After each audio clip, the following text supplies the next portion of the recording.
Hi, this is Mason. It's 11 o'clock in the morning in Syracuse, and we're live in the 315. Here's Brian Higgins. Oh, it's way too early for this. You saw the screen said 11 o'clock Mondays and Thursdays. We were on yesterday at 11, which was a Wednesday. Today is Thursday. It's 9:58. Like, what are we even doing here? I'll tell you what we're doing here. We're getting ready to bring to you, in its entirety, whatever the hell's about to happen in the Brian with a Y Blair introductory press conference. This is, I can almost be assured of this will be the longest episode of Live in the 315 yet, because we still have all of our normal shenanigans to do here today. We need to do things such as get... pick our brackets. We're going to do that live. We're going to get you the links for our bracket challenge if you'd like to join, with exciting gifts and prizes, maybe like a t-shirt or something with logos and stuff to the winner of the combined bracket challenge. You must do the men's and the women's. I mean, you don't have to if you think that your men's bracket is going to be so good, you're going to rack up so many points, but it's the largest combined points that will win it. Here's the links. Men's bracket, women's bracket. Enjoy the links. Please use the same bracket name in both if you want to do that. Well, Brian Blair's press conference. We got all sorts of stuff to get into that realistically we should be telling you about with our Thompson Road Tavern opening menu here today. So the bracket challenge is up. Yeah, I've got elbow patches today, Kid Navy, because this feels like, I get it's the athletic director. This feels like a very academic affair. So I wanted to be properly attired for the situation. I needed to look a little professorial so I could fit in with the crowd, even though I'm not in the building. Jen, you still have time to do your brackets. The first game isn't until like 12:20 or whatever, so you've got time. I will be filling out my brackets live later on in the show, so you could wait and cheat off me. That doesn't seem very fun. Cheating off me will also guarantee you to lose, because I never actually do well in brackets. And, yeah, so we got that. We will have no wrong answers for Lax on Sunday, and women's basketball on Saturday, a combined no wrong answers situation. Yeah, it could be a Scandinavian ski. It's like a Scandinavian skiing, après-ski, professorial, teaching a class to people that aren't paying attention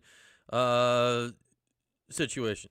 Jim Boeheim was calling people idiots today. I missed that. What show was he on, Big Tuna? So we'll do that. What else will we do? We will continue our Who's Next series with the last name of the OG list that we saw last week. We'll get into that. We'll take your calls. Link pin top of the chat as always. What else will we do today? We can do whatever you want. So we're gonna go full bore on this whole thing, and we'll remind you that Vera House is on the screen, and you can donate to the White Ribbon campaign, and you can do that here. We'd like for you to do that there. So we have many options for you today, and we'll remind you that perhaps when we're done, you can head on over to Thompson Road Tavern for lunch, and then you can report back and tell me what's going on with their breakfast burger. That's the special of the day. Is that a burger with an egg on it? That would be my guess. Maybe some bacon and an egg on a burger. It just says breakfast burger. So I need one of you to, to go and get it and then tell me what's up. So there we are. That is our Thompson Road Tavern opening a menu here today as we kick off our earliest and likely longest live in the 315, which will have momentarily full coverage of the Brian Blair intro press conference, and it will look something such as this. There he is. That's probably not. He probably wasn't actually wearing that color. People are good at the Photoshop, and whatnot. So that it'll be there momentarily. The Brian Blair intro press conference. It's scheduled to start at 10. It is currently 10:02. When I turn on the volume here, you can hear a distinct.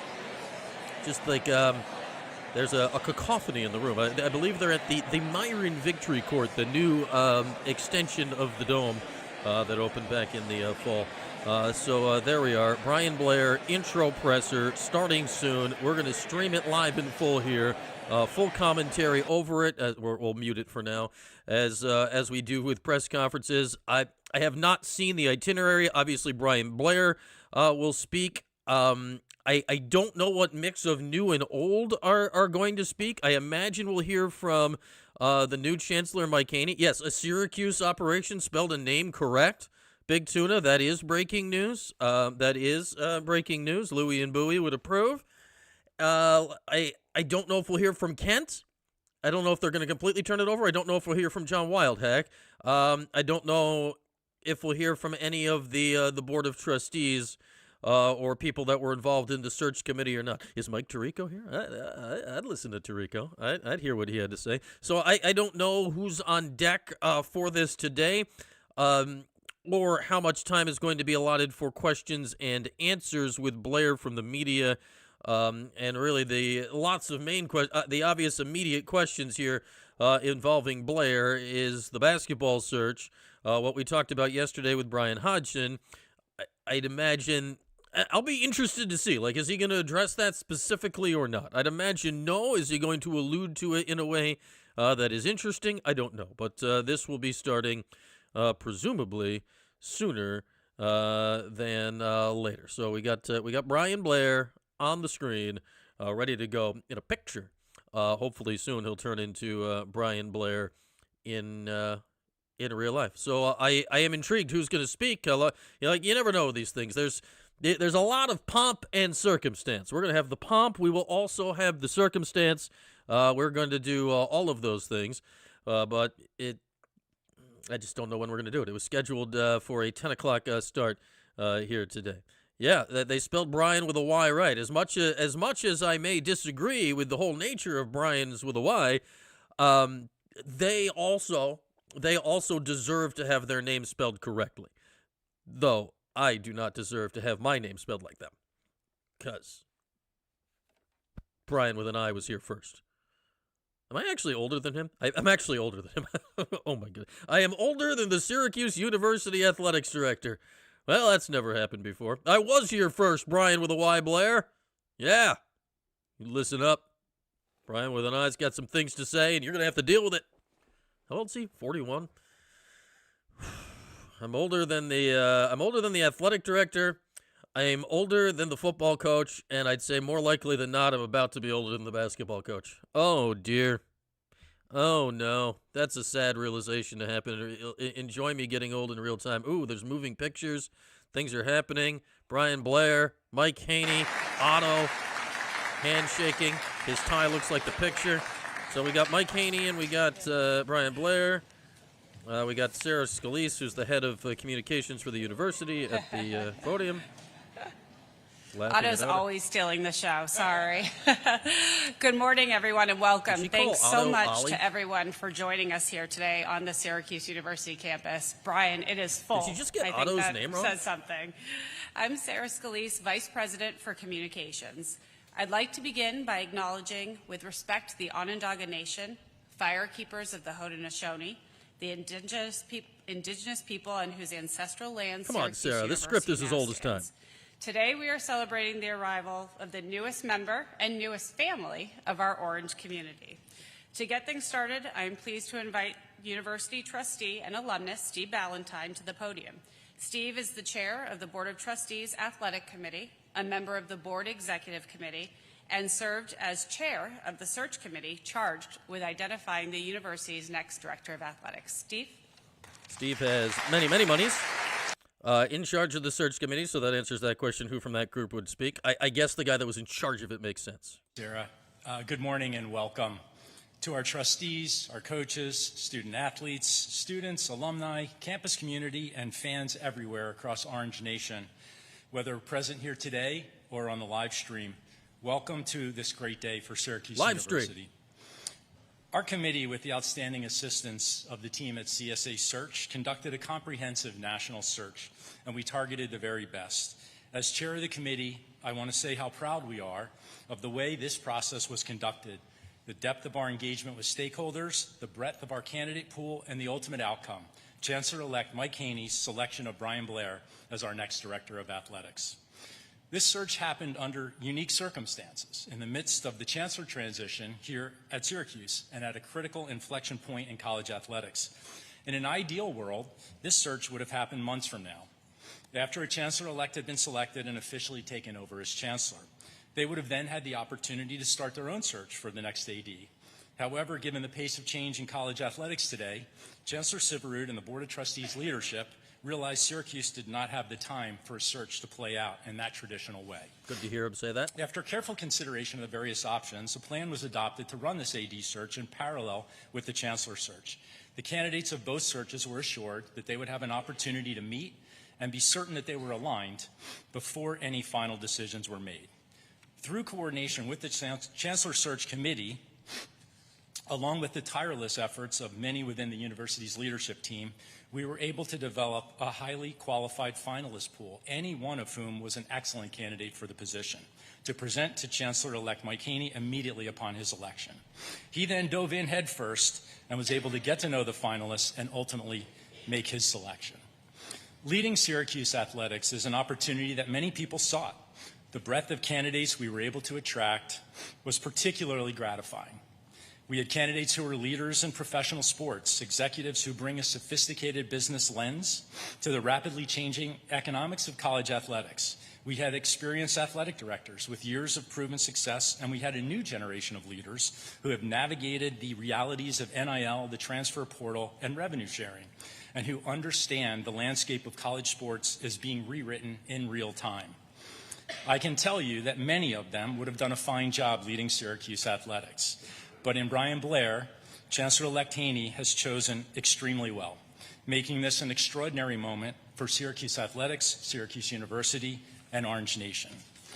I want to take a moment to thank the members of the search committee, many of whom are here today. I'm grateful to each of them for their time, their candor, their commitment, and the care they brought to every step of this process. I am honored to have worked alongside them for a search of this importance. Let me recognize them by name.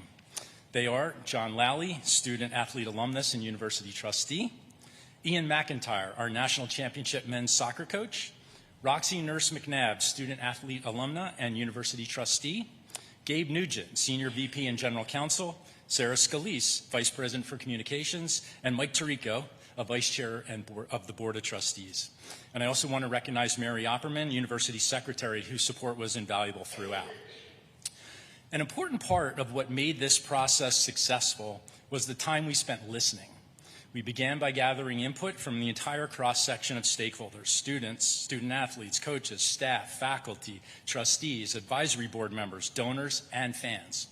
We asked them for the qualities that we should seek in our next athletic director. Through a public survey, we received over 300 thoughtful and passionate responses, and 9 Zoom listening sessions and dozens of one-on-one calls. We had intensive conversations about what people wanted to see in our next director of athletics. The message we received was loud and clear: a financially sophisticated AD built for the modern NIL revenue sharing era, who can restore flagship competitiveness with proven fundraising expertise, new revenue generation and financial management skills, the ability to hire and retain elite coaches, to energize the passionate Orange Nation fan base, and a leader who cares deeply about our student athletes and their academic success. Doing these things, all while leading with integrity and safeguarding our educational mission and our values. An experienced executive who understands the speed, scrutiny, and realities of today and can run a best-in-class athletic department with a championship culture and position us for success at the top tier of Division I athletics. Brian Blair is that leader. The official search committee may have been the 7 people I named, but make no mistake that each and every one of you were in those meetings with us. Through your advice and your counsel we received from the survey, those listening sessions, and those one-on-one calls. Your board of trustees, every member of whom is as dedicated and bleeds orange as much as our most passionate fan, is committed to Syracuse University athletic success. And as Chancellor-elect Mike Haney, who said at his introductory event held just last week, it matters that we are a premier athletic brand and a nationally competitive athletic program, not just because it's a fun thing to have at the institution. It's a part of our strategy. So now, on behalf of the Search Committee and the Syracuse University Board of Trustees, it is my great pleasure to introduce Chancellor-elect Mike Haney. Thank you, and go Orange. I think that confirms a lot of the things that we thought and wanted to hear about it, and they're giving a lot of credit to Mike. They're trying to set him up for success as well as Brian Blair. Everyone, it seems very fitting that we're gathered here in Myron Victory Court because of that name, that word victory. This feels to me like a victory. It is certainly an exciting day for Syracuse University and Syracuse University athletics. And as Steve said, we are here to launch a new era of Syracuse University athletics, and I could not be more energized and excited to mark this moment with all of you. What's the J's? We're here to welcome Brian, but not just Brian, but Brian's family, Brian's wife Jenna, their children Brielle and Bo, as the newest members of the Syracuse Orange family. And before I say a word or two about Brian, I think it's important that I extend some gratitude as well. First, I want to acknowledge someone who's not here with us today, but very much wanted to be. John Wildhack is in Tampa for the NCAA tournament as part of his service as a member of the NCAA Division I Men's Basketball Selection Committee. That fact tells you everything you need to know about John Wildhack. Even in the final stretches of his remarkable career here at Syracuse, he's out there both serving his profession and representing Syracuse University. John has, for me, been a decade-long friend and a colleague and someone I admire greatly. He loves this university deeply, and he's done so much to make us better across everything that we do at the institution. So I wanted to be sure to acknowledge and send gratitude to John. Second, I want to thank the Athletics Directors Search Committee. This group moved with urgency and with great care, and they delivered. Thank you, Steve Ballantyne, who led that effort with the same energy and commitment that Steve brings to everything he does for Syracuse University. And I'm deeply grateful to Steve and to the committee for their hard work. Next, I want to say something about what this moment means for Syracuse University. As a newly appointed chancellor, make no mistake, I understood the gravity of the choice I had to make because so many of you reminded me on a daily basis. You reminded me at the gas station and at Wegmans and at Home Depot and even sitting in the waiting room of my dentist. You reminded me. A lot of people had a lot of opinions, and I mean that very respectfully.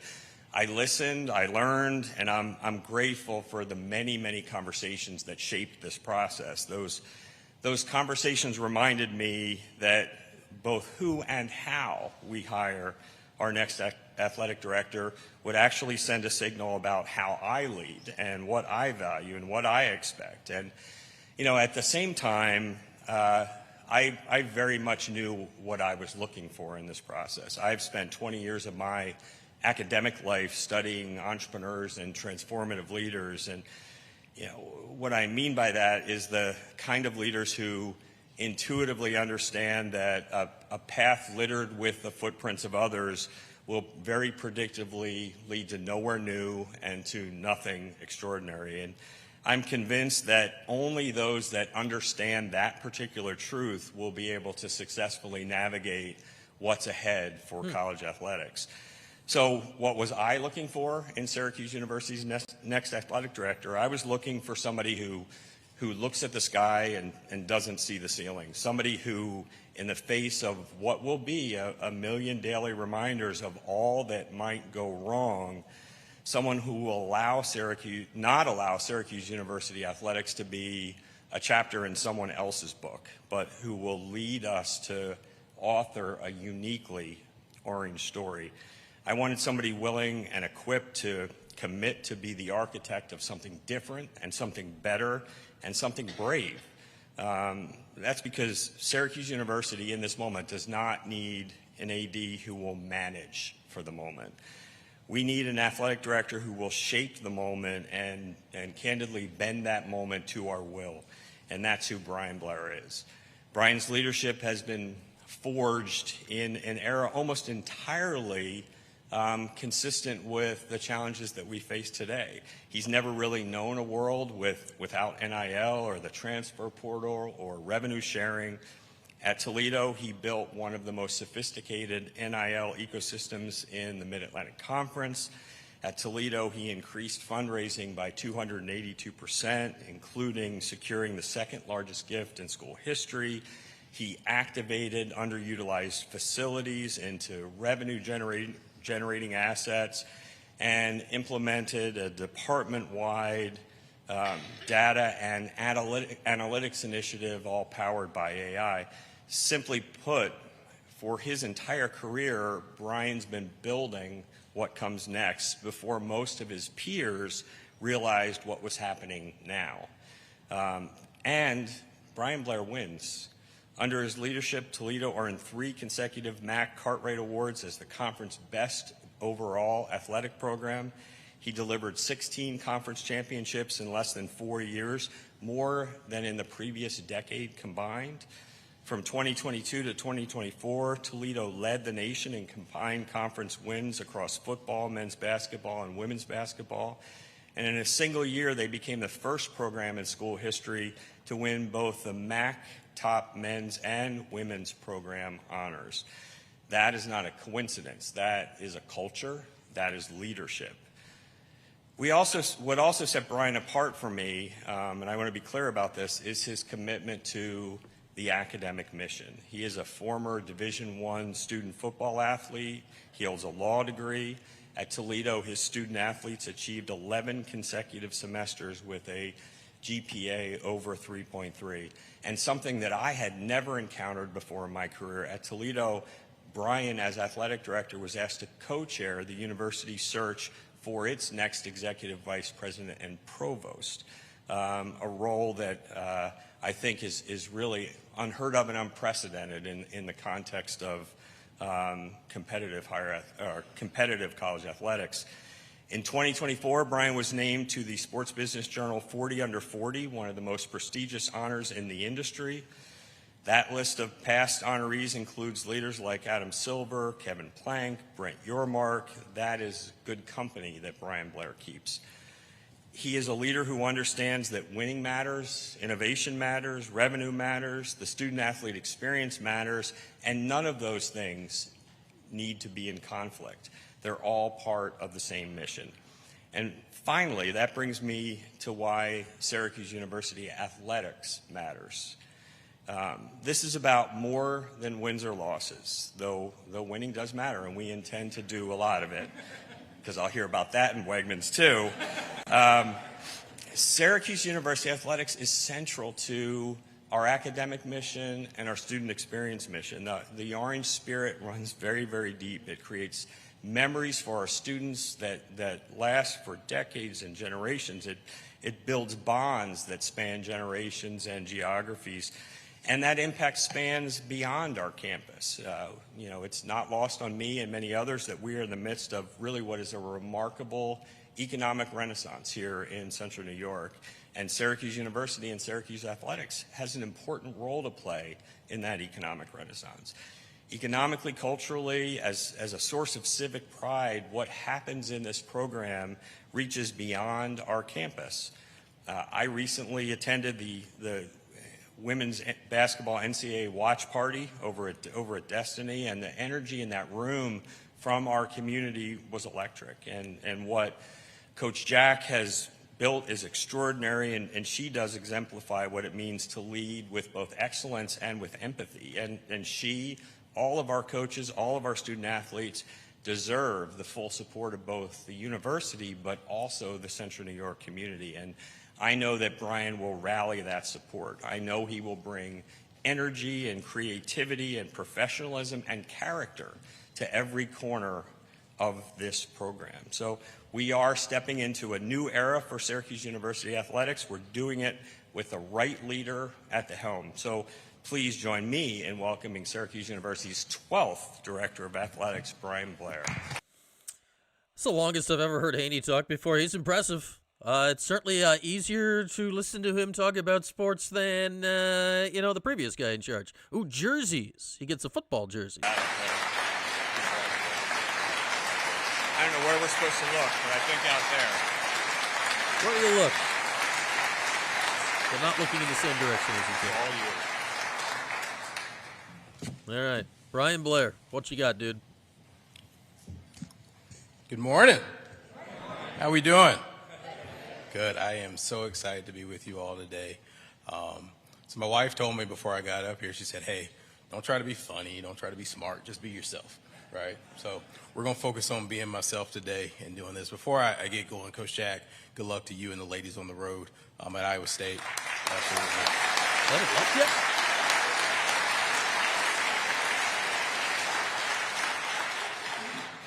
So I want to take some time to introduce myself formally. Certainly there's the resume and the bio, but I want to let you know a little bit about who I am. But first I want to start with a handful of thank yous. Starts certainly with Chancellor Haney. You start this AD search, right? You don't have a chancellor, right? So you get the call and you're trying to figure out, okay, well, who's my boss going to be? Who's making the decision? What's that going to look like? And then the search firm says, hey, I think they got it under control. I think they've got it really incredibly mapped out in terms of the cadence and how this is going to play out. Just trust the process. And so I said, okay, we'll start the conversations to see where we end up. And then I saw the news break about Chancellor Haney. And what caught my eye was his history of innovation and bringing things together that didn't exist before he saw them, right? And it takes a special leader to have a vision, cast that vision, see something before other people see it, and then rally people to make it possible. So as I stepped in the Veteran Affairs office today and saw how that came together out of the ground due to your work and then just your spirit of innovation and entrepreneurship, that's inspiring for me. That's the kind of leadership you want to be around to try to, because we need to think outside the box. And so I'm so incredibly appreciative of your leadership. To Steve Ballantyne in our search committee, I mean, you guys ran a flawless process. I think you step in that room and you look around the table. I'll tell you a story. I won't tell you where I was at, but I was in a room. I was sitting at the end of the table and I'm talking. And midway through my answer, I look to my left and I see Mike Tirico. And it snapped on me like, this is Mike Tirico. He was just at the Olympics, just at the Super Bowl. And here's one of our alumni sitting next to me asking me about what it's going to be like to be the next AD at Syracuse University. And so that committee was incredibly impressive, incredibly organized, but incredibly talented. And it spoke to the power and the quality of individuals associated with this university.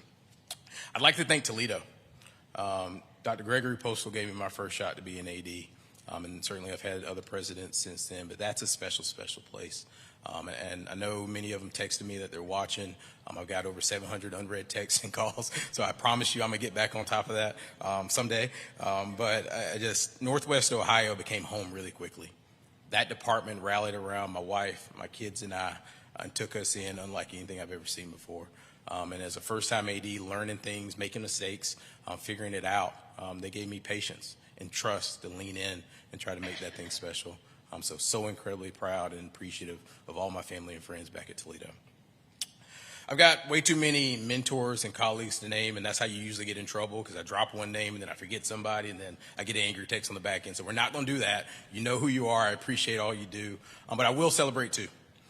My mom and dad, Danny Blair and Woodrow Blair from, oh boy.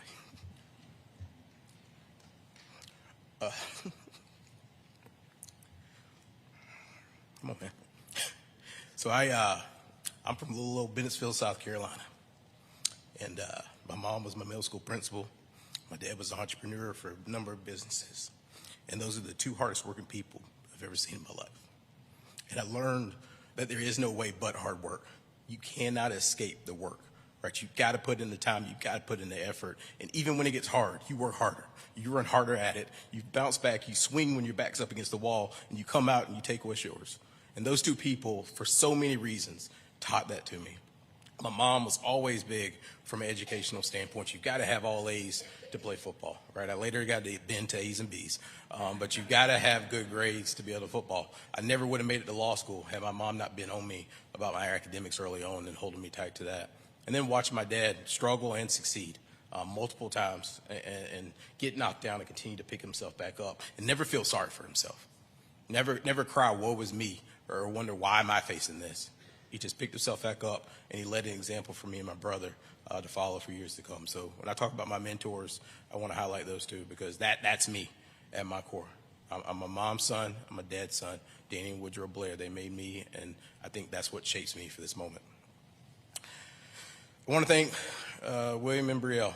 So those two with the headsets on, because guys, we're trying to keep them quiet and in place. we're holding on by Band-Aids between the flights and the late nights and everything else. But Brielle, 7, will be 8 this summer, and then William Bowe, will be, well, he just turned 5 in February. But they're my everything. They're my inspiration. You'll see them around all the time. I believe in blending family with work and bringing them around. So I want to empower our staff and our team to not have to leave that whole side of you at home. It's critically important we come together and you bring your whole self to the office. Last, I want to thank my wife, Jenna. She's my ride or die. And she never asks really the why or what we need to do. It's always, well, let's get to work.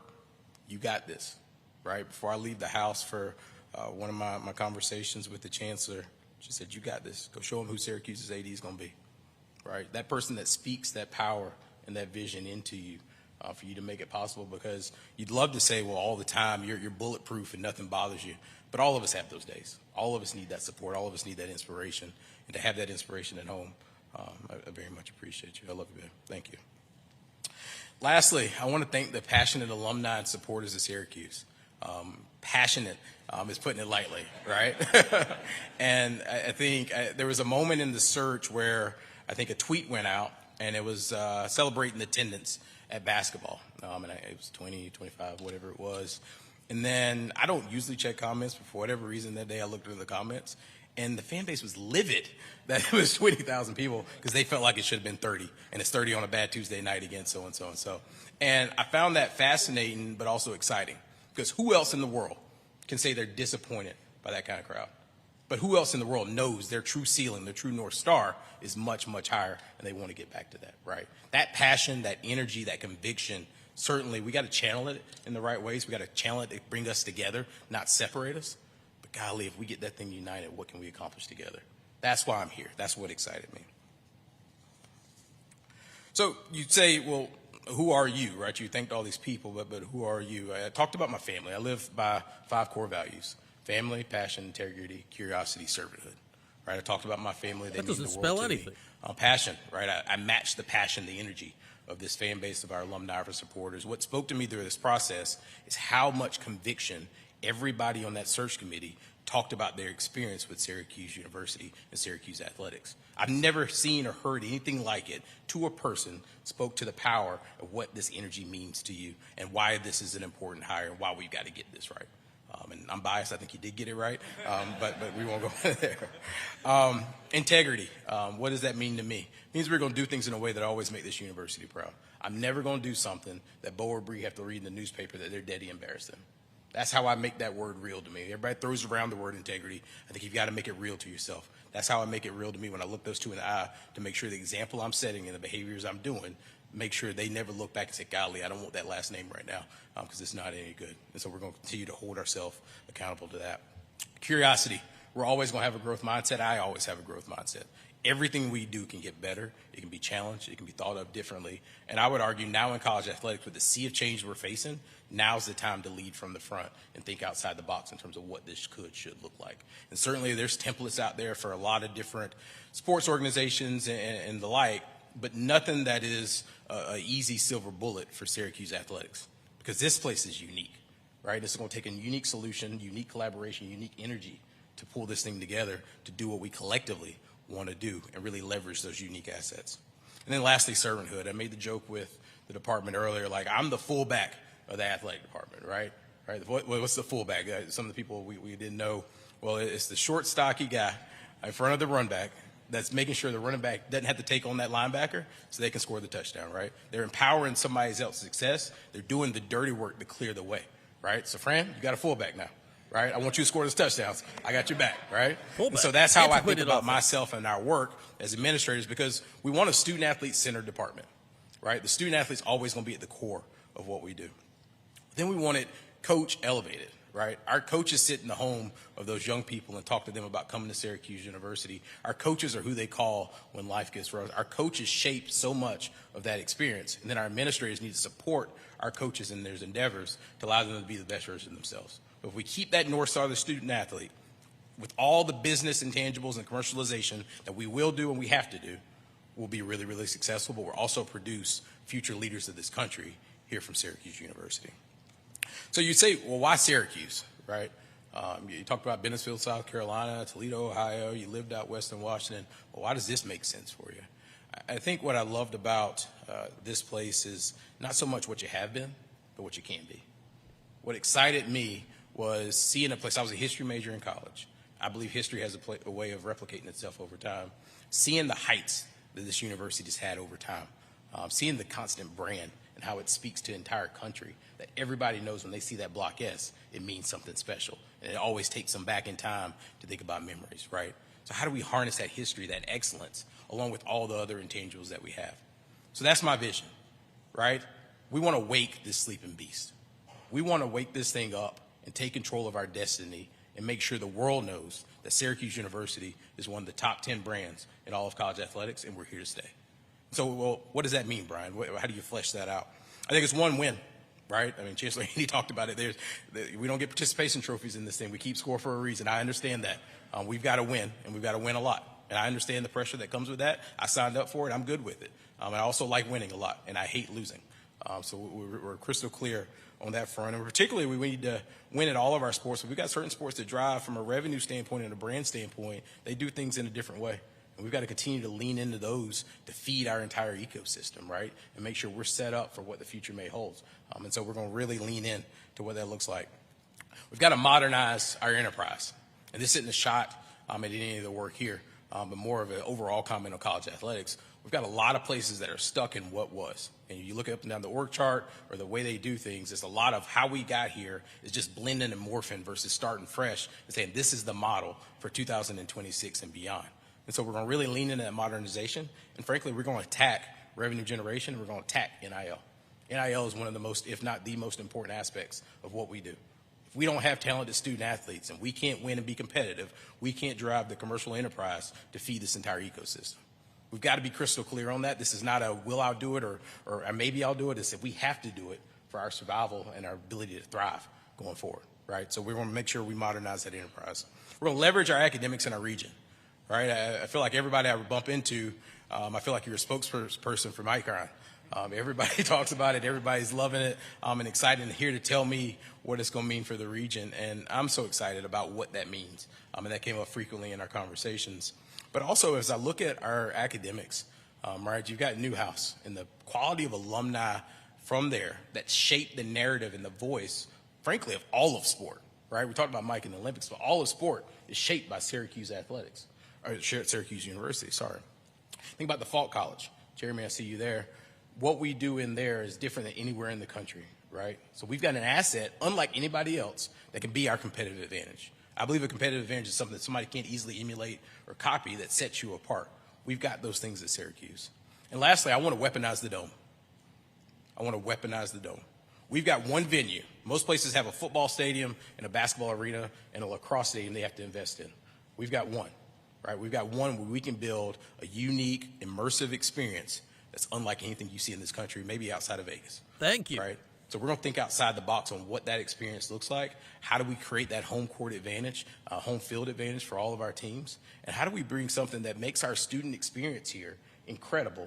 They say, all the things I did at Syracuse University were great, but golly, you remember that time we did X inside the dome.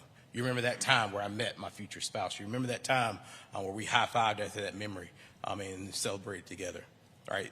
That thing is unique. Right, I just got my first glimpse walking inside with Chancellor Haney, and he probably saw my jaw go slack jaw because there's nothing like it in the country, right? And things like that allow us to really leverage those unique aspects. Glad somebody actually. So in said that out loud. closing, one, I just want to say thank you for being here today. I walked up and saw the packed room. I said, "Oh man, they must think we're announcing a basketball coach today, right?" You guys are packed out, standing here, looking good, and so I appreciate you being here. Higher education and college athletics is changing more than ever before. We talk a lot about athletics. Higher education is changing. Society's changing, right? I mean, some of the things that are happening, whether it be AI or economy or otherwise, like there's a lot of rapid pace of change happening right now. The good thing is there's opportunity amid that change, right? If you don't have that change, things tend to stay static where they're at. But when you've got that change, you get to lean into that change and really shape your future and build on that change to accelerate your path forward. And so I talked to the staff this morning. It was really important to me to speak to them first because I want them to hear this introduction for their new leader first because I understand the transition and the anxiety that can come with that. And I tried to be myself and make sure they understand who I am first and foremost. But as we talk about it, a lot of it was about this concept of teamwork. And teamwork sounds like one of the easiest things in the book to do, right? Like everybody says it, teamwork, teamwork, teamwork. There's books, there's quotes. I won't bore you with all those. But teamwork's really, really hard, right? Because teamwork requires some sacrifice for the greater we over the me. Teamwork means everybody in this room's got to give a little bit of themselves to do something far greater together. That means we've got to set aside any personal agendas. We've got to set aside what makes us better for what makes all of us collectively better for everything that we're trying to do. But if we can get aligned around that vision, around that mission, around that direction, and pull together, row the boat in the same direction, we're going to be really, really special.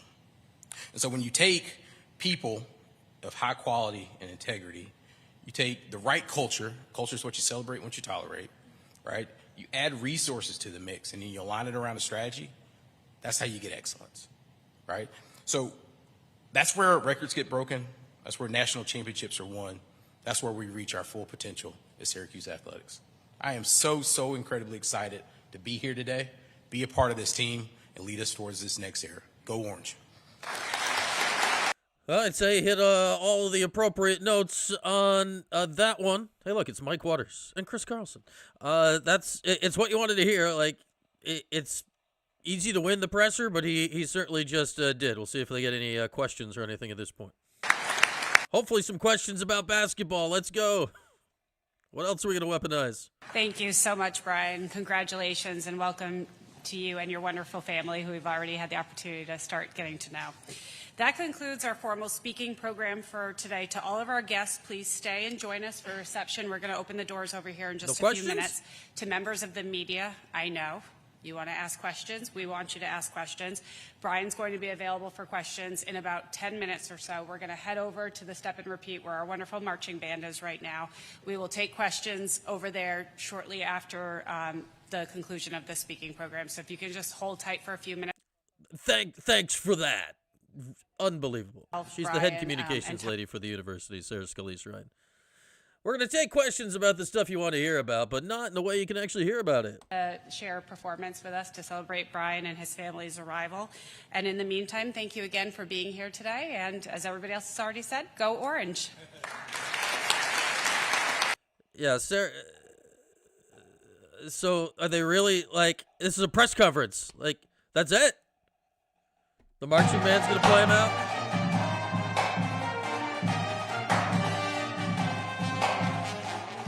Oh, like,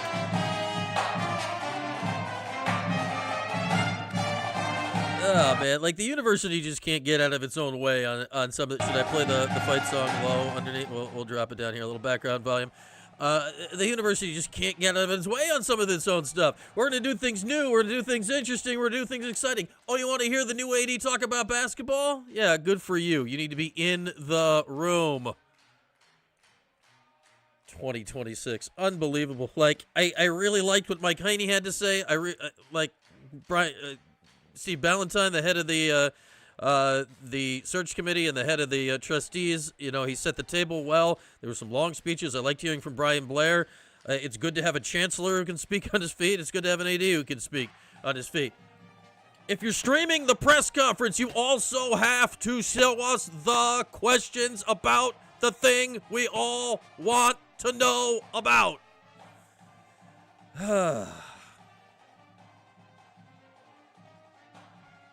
Marching band's playing. It's just they were doing so well for so long. They were doing so well for so long. Are we just gonna leave the screen up and play the march? I'm just now intrigued to see how long this is gonna stay up. All right, like, are we just going to leave this up and hear milling in the room? Are we going to get to hear the press conference in 10 minutes? Like, I'm just going to leave this on the screen and we'll figure it out. We'll figure it out. But nope, there it goes. Okay, I guess that's a no. That's a no on hearing Brian Blair answer questions about the most important decision in the history of the athletic department, essentially, that's coming up in the next week. Okay, that started at 10 o'clock, slightly late. It's 10:42, and we've learned nothing new about the basketball search. We've learned nothing new about the basketball program. Man, like, I was in a good mood. We were happy about how they did that. I thought they did a nice job. And then you get right to the end. You get right to the end of the thing and you trip and fall on your damn face. Like, exactly. You've got people tuned in. You've got this streaming. Like, there's lots of people watching right now. You have an opportunity and then you fall on your damn face. Yeah, why would anybody that's not in the room want to hear about it? Go buy the newspaper later. You can find out about it. You have Brian Blair up there talking about all these things. AI, modernized 2026. Well, in 2026, we stream things live so people, and this is not just selfish for my show. It is. But it's not just selfish for my show. It is selfish for my show, but it's not just selfish for my show. But look at all of you. We got people in this chat all the time from Oregon and California and Memphis and Florida and Texas and all over hell and gone every damn day of the week. You can't be in the room. Like, we just pass you have a microphone, you have the stream set up, you pass the microphone around. Like, it's not that hard. It isn't that hard. It's not that hard. They always make it so hard. Hopefully that's what Brian Blair is here to change. Just don't make things as hard as they need to be. Don't make things as hard as they need to be. It's just, well, maybe they don't, but like, he's going to go take questions over there. He's going to get asked the questions. Like, he's here. Now he's going to go over here. See, the camera's here. And now he's going to go over here out of the camera and answer the questions. And then instead of hearing the answers now, we will hear them later. Like, I don't get it. So now, it could have been done by, up until the end, I was very impressed. Like, Brian Blair, he came off exactly as the guy I hoped he'd be. I think it's an inspired hire. I like everything he's saying, and if he backs up what he's saying, I think it's fantastic. You talk about Mike Haney. Like, my one trepidation of hiring Mike Haney is like, all right, are you going to stay, in the family, the whole of that? To hear him speak, he answered a lot of my questions today about the issues with Kent Siveru directly related to sports, because Kent didn't care about sports. He didn't. He just didn't care about sports. He tolerated sports. You listen to what Mike has to say. J. Michael Haney, apparently. He's Mike. You listen to what Mike has to say. He cares about sports, and he understands that we care about sports. It was good to hear him say it out loud, and say it out loud sounding like a human being. But then Brian Blair joked about it. Hey, the room is packed today because I bet you all wanted to hear the next basketball head coaches. Are we going to take questions about that? We're going to hit. Oh, no? No? Go screw yourselves? All right. Like, yeah, it's not that hard. You have the mics, they go around, everyone was there. Just wait and tell the marching band you're not playing for 15 minutes. I liked everything Brian Blair had to say. Why not? Like, he's clearly prepared for the moment. Why not let him say more? Let him take questions and show that he's actually capable of answering them, and let him show it to, I don't know how many people were, I see how many people are on here. I'm certainly not the only one streaming this. There's a lot of people that I'm sure watched that are probably like, what the hell? Yeah, it's a tease. Like, what the hell? And now, are we going to get to, now I got to go out of my way to what? No, I'm doing this now. I started the show early to do this now. We're all here early to do this now. And you're like, screw you, we're going to do it later. It's just, you finally brought in a guy that's like, I'm going to stop telling you all to screw off. And then you finished it and you told us all to screw off. It's unbelievable. It is so stupid. Anyway, thanks for hanging out here on this Thursday morning. We still have a whole regularly scheduled, there are, questions maybe being asked right now, Mike Dombrowski, over here, where we don't get to watch it, because, go screw yourself. Just, you just finished saying that the Syracuse fan base is far and wide, and all this stuff, and all these things, and then you're like, hey, can we hear people ask the new athletic director questions to see if maybe he, gives answers with, real answers unlike the previous athletic director? You know, maybe can we do that? No. We don't get to see that. Oh, you're going to go do that by yourselves over in the corner. It's 2026. We don't need to do things by ourselves in the corner anymore. Brian Blair just finished up 20 minutes talking about that, and then you went and did the opposite. Did anybody in charge listen to what the guy you just hired had to say? Like, he said the words. Listen, if you listened to what he had to say, you would have done something different. But no, Brian Brothers like, we're not going to do things the same way because this is the way we always did them. And then what did they do? They did things the same way because it's the way they always did them. You just did the exact opposite of what you hired the guy to do that you said you weren't going to do. Want to talk about me? What worries me about, like, will Brian Blair have a chance to succeed in the current setup? That worries me. That worries me, because how much of that is there out there that Brian Blair is going to find out where he tries to do something new and interesting and forward-thinking, whatever, and then he runs into a wall that he was unaware was there, and then people are like, well, yeah, but to take down this wall, this is a metaphorical wall, people.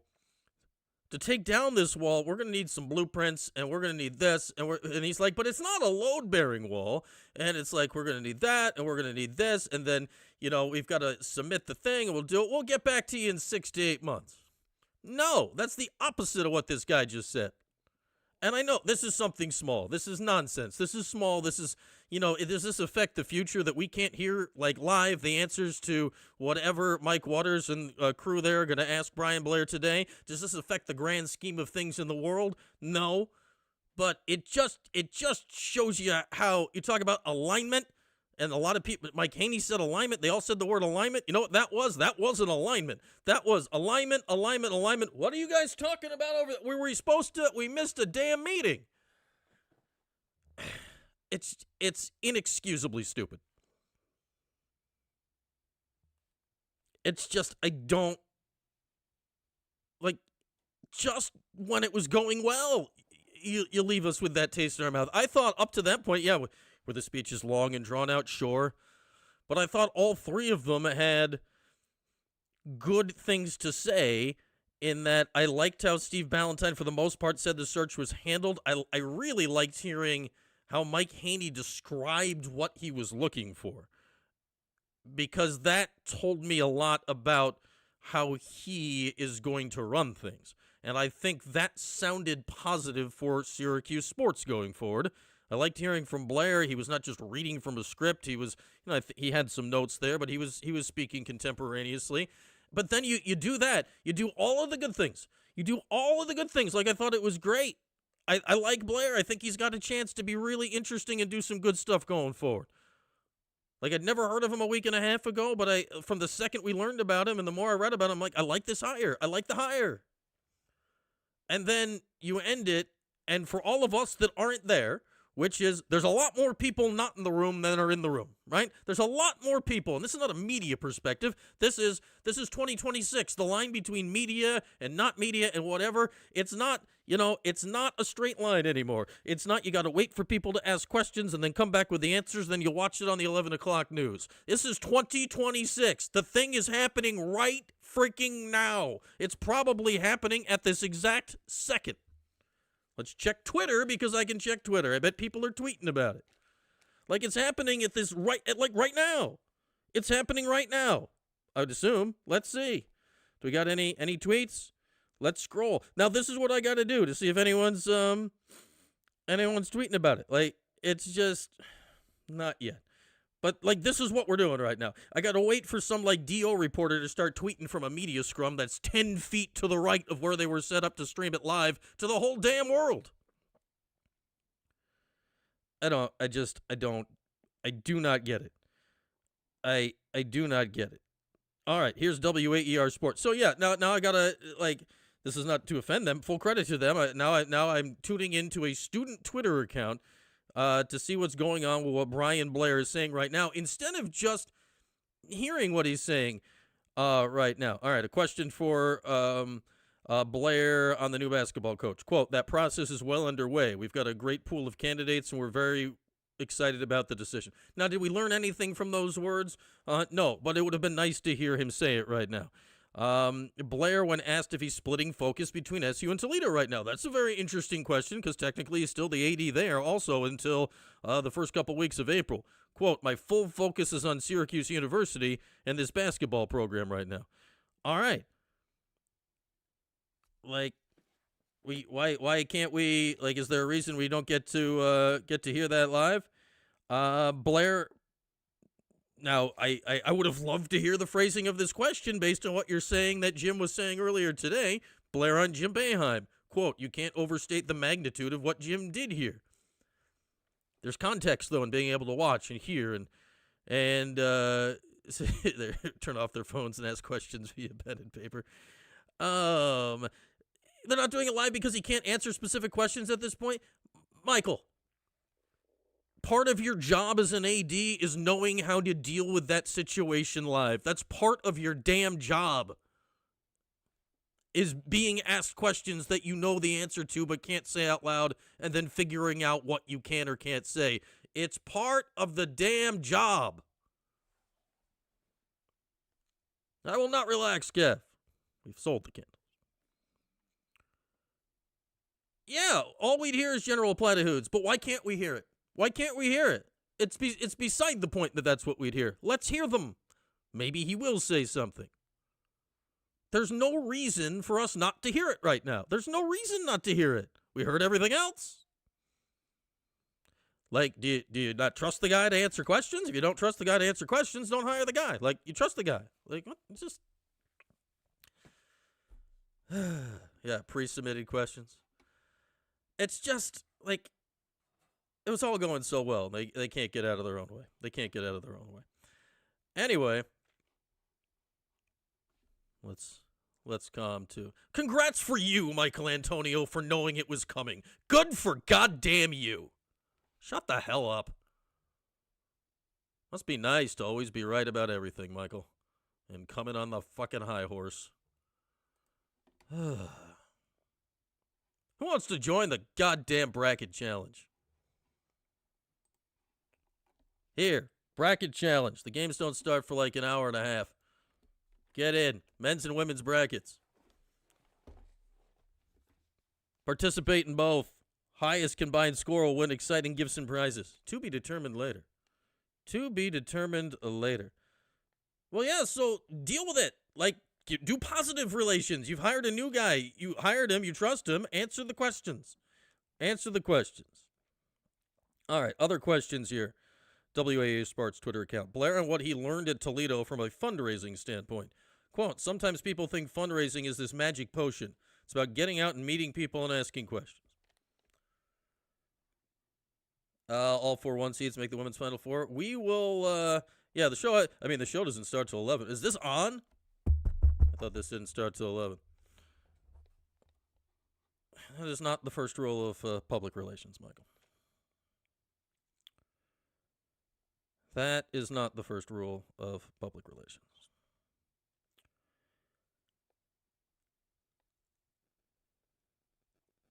So he gets comfy, but did you hire a guy you trust or not? Do you trust him to be able to handle it or not? Is he hitting the ground running or not? We all keep hearing he's hitting the ground running. Then let him run. Let him run. Do it. He's answering questions right now. The questions are still being asked. Let him run. You hired the guy. Like, just let him run.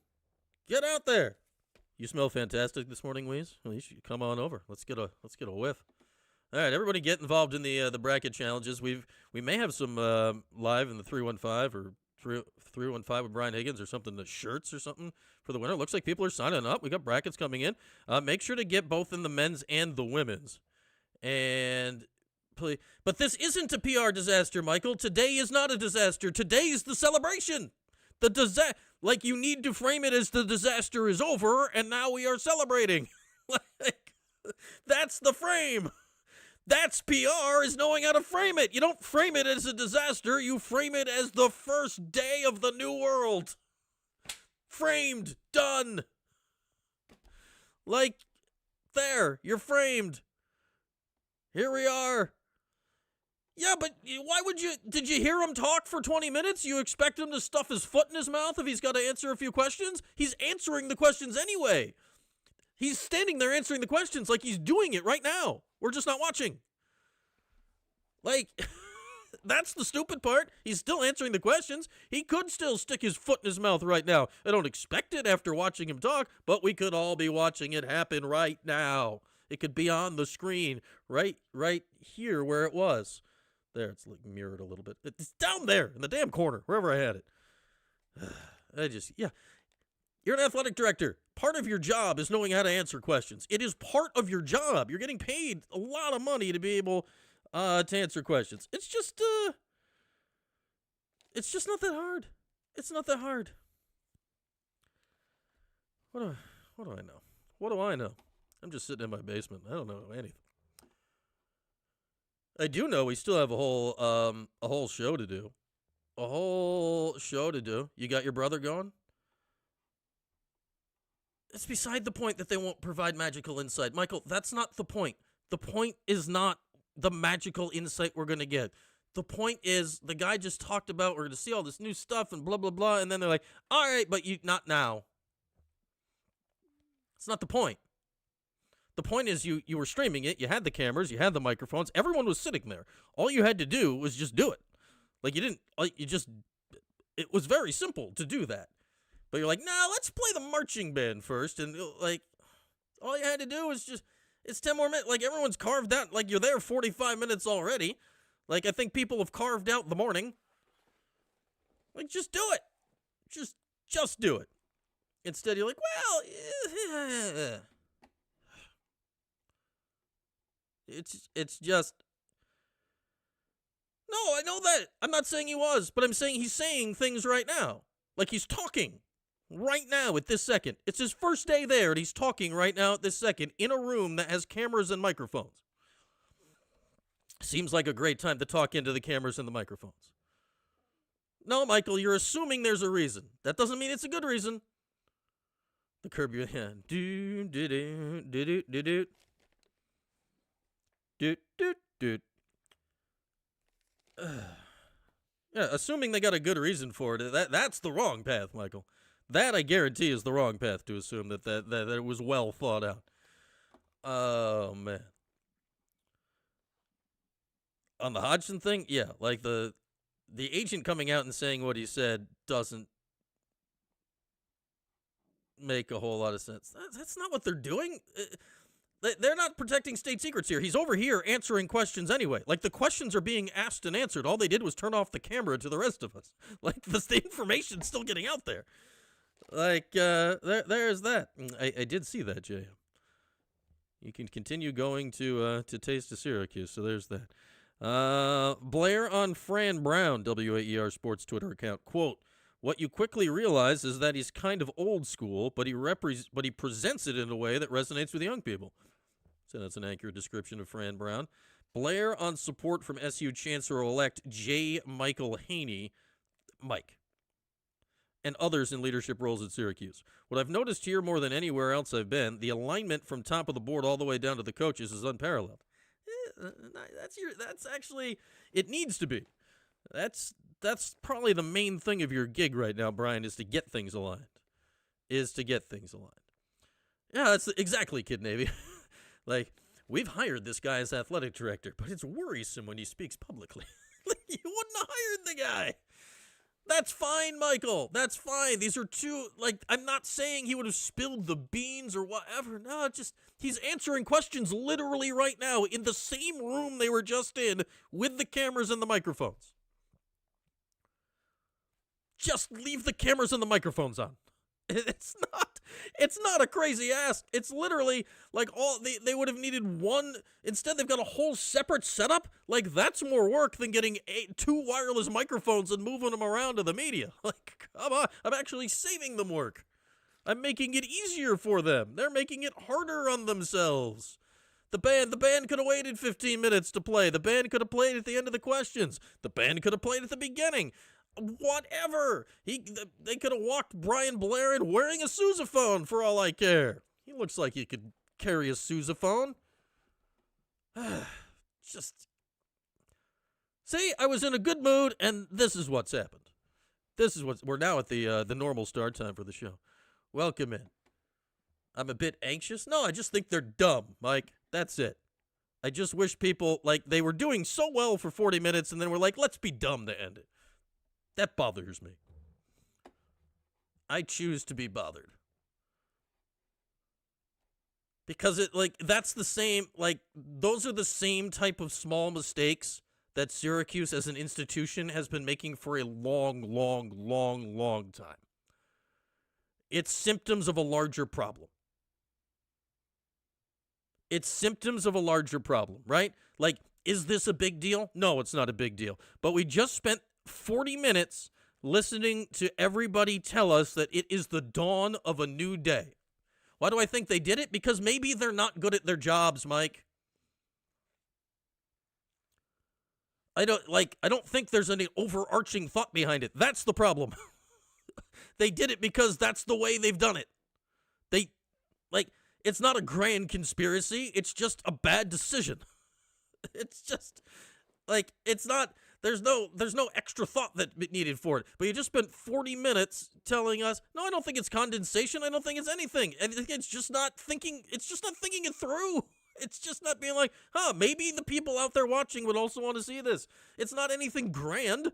It's just not thinking things logically through from start to finish that, hey, if we're streaming a thing and we've told people to watch the thing and then people that aren't there are watching the thing and people want to hear from this new guy, that maybe we should just keep streaming it. That's all. That's all. But we listened to 40 minutes of them telling us it's the dawn of a new day and all this stuff. And then we get to the end and then I say they as a greater institution, then they make the same mistakes that they always make.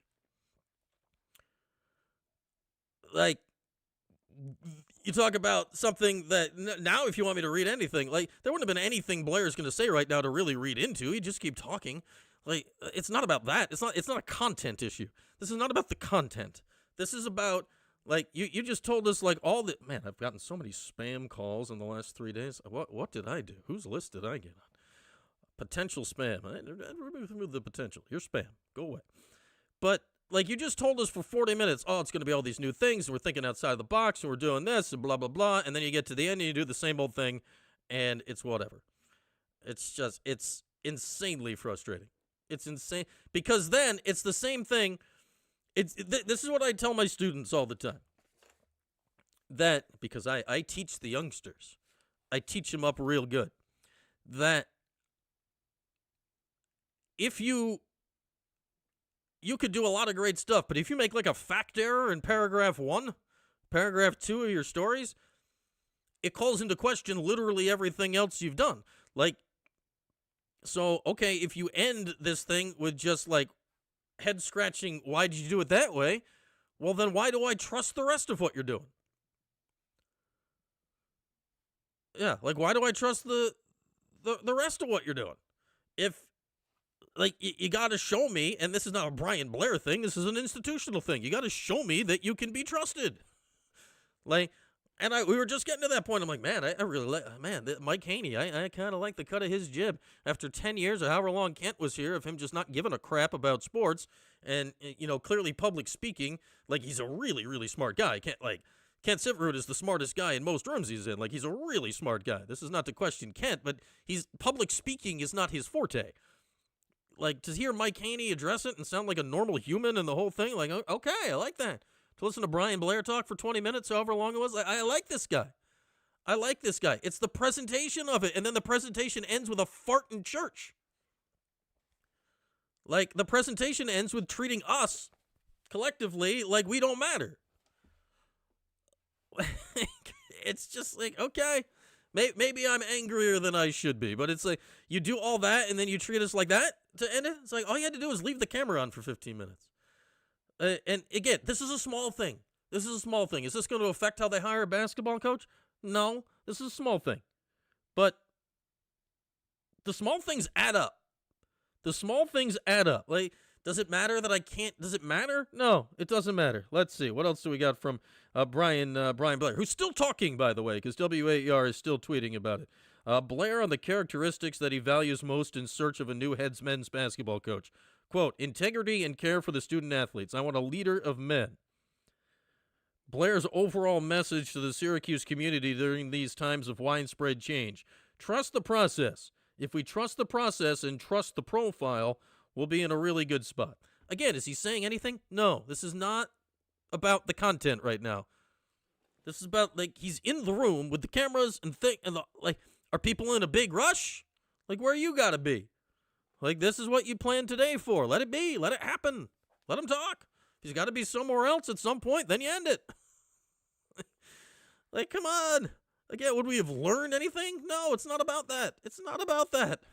It's about you just told the Syracuse alums and fan base worldwide to tune into this thing and watch and listen. And then, I don't even think it's about trying to control the message, Gary. Like, it's not like they're not doing questions. They're doing the questions. The media's there asking questions right now. It's 2026. Let us watch. It's not that hard.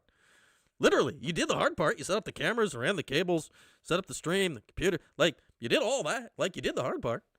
You did the hard part. Oh, man. Anyway, welcome in. If you're new here, this is about when we normally start live in the 315 here on a Thursday. Welcome in. Special early start time today for Brian Blair's introduction. I'd call it an introductory press conference, but the press conference part, yeah. So, what else are we going to do today? A Thompson Road Tavern opening menu here. The breakfast burger. They're open for lunch now. If somebody's out and about and they go to the Thompson Road Tavern, tell me what that breakfast burger is all about. I'm envisioning eggs and bacon on a burger. So tell me I'm right. Tell me I'm right. The brutality of the media? Michael, what are you talking about? Oh, my goodness. Like, we can... Like, where do you think people are now people to get the information? Like, now you got to go watch the news and all that. You've lost control of the medium. Now where do I have to go to watch what else Brian Blair said today? Well, I got to go turn on the news later or something, or watch a different show or whatever. Like, they've totally lost control of it. Like, you had control. It was on your medium. You were putting it out. You've lost control of it. Now, who knows what's going to happen? Again, it's just the small stuff adds up. Move on. Never. What do we still have to get to today? That's the thing. Like, it's just like, okay. Pardon. Now, we're all here. But if we can all move 10 feet this way, so we can start putting away chairs or some nonsense, because we have the punch over here. It's just... Or we could all, like, hold your horses and wait 15 minutes. Let's see if Brian Blair has said anything else. We're going to keep refreshing WAER Sports Twitter account until Brian Blair is done speaking. Is he done speaking? I think he may be. I haven't tweeted anything in a minute or two. All right, so here's what else we need to do over the course of the hour. We got all our regular stuff. I tweeted out. I'll tweet it out again. If you want to join the tweet it out, I'm going to put it right in the chat. I have tweeted it out. It's currently pinned to my Twitter account. But here's our bracket challenge. Join the bracket challenge. Do both men's and women's. We'll be filling out our brackets, my brackets, not our brackets. It's not a collective bracket. It's my bracket. I will fill out my brackets live on this very screen. We'll do that before the games start here in a little bit more than an hour from now. Other things we need to do before the end of today, because we got, like, talking about, we got stuff we got to get in. We got to do no wrong answers for the weekend. We got women's basketball in Iowa State in the first round of the NCAA tournament on Saturday. We got lacrosse in Georgetown in the Dome on Sunday. Current plan is to do post-game for both of those games coming up this weekend. Women play at 5:30 scheduled on Saturday. They're the second game. UConn plays at 3. UConn on ABC against an overmatched 16 seed, which could be a very interesting game. Syracuse and Iowa State, ESPN the 2 at 5:30. Lax, Georgetown, Sunday 1 in the Dome. First game back in the Dome in 98 years. So we'll do that. And also a who's next. We have one more candidate that was on, like, reported lists that Syracuse had eyes on. The men's URL isn't working? It's smushed together. What did it do? Hang on. I see. Let's put a... I see what's happening here. let's do this. It like combined with the word after it. Here's what we're gonna do. Where did I put it? Here's what we're gonna do. Here is the hang on. Copy. Here is the men's bracket. And here. Hang on. Here. My clicking. Oh my goodness. Here is the women's bracket.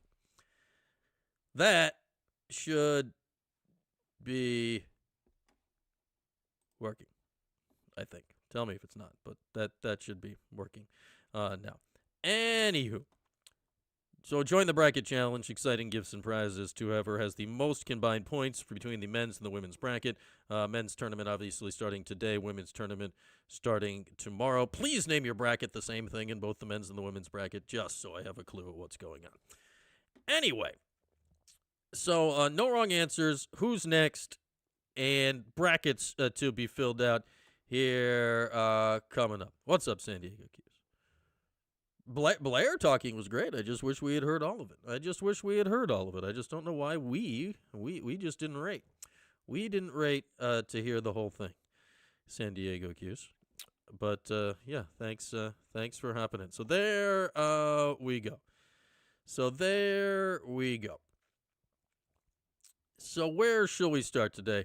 Anybody and the link is pinned top of the chat if you'd like to join the show. If anyone's been trying, I've been yelling for 30 minutes there, and I've been distracted.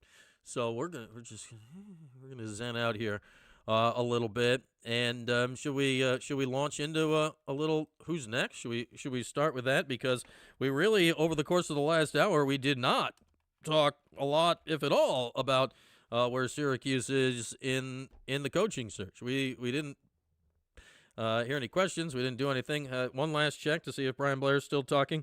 Brian Blair, are you still talking? Looks like he's done. No more quotes are hitting the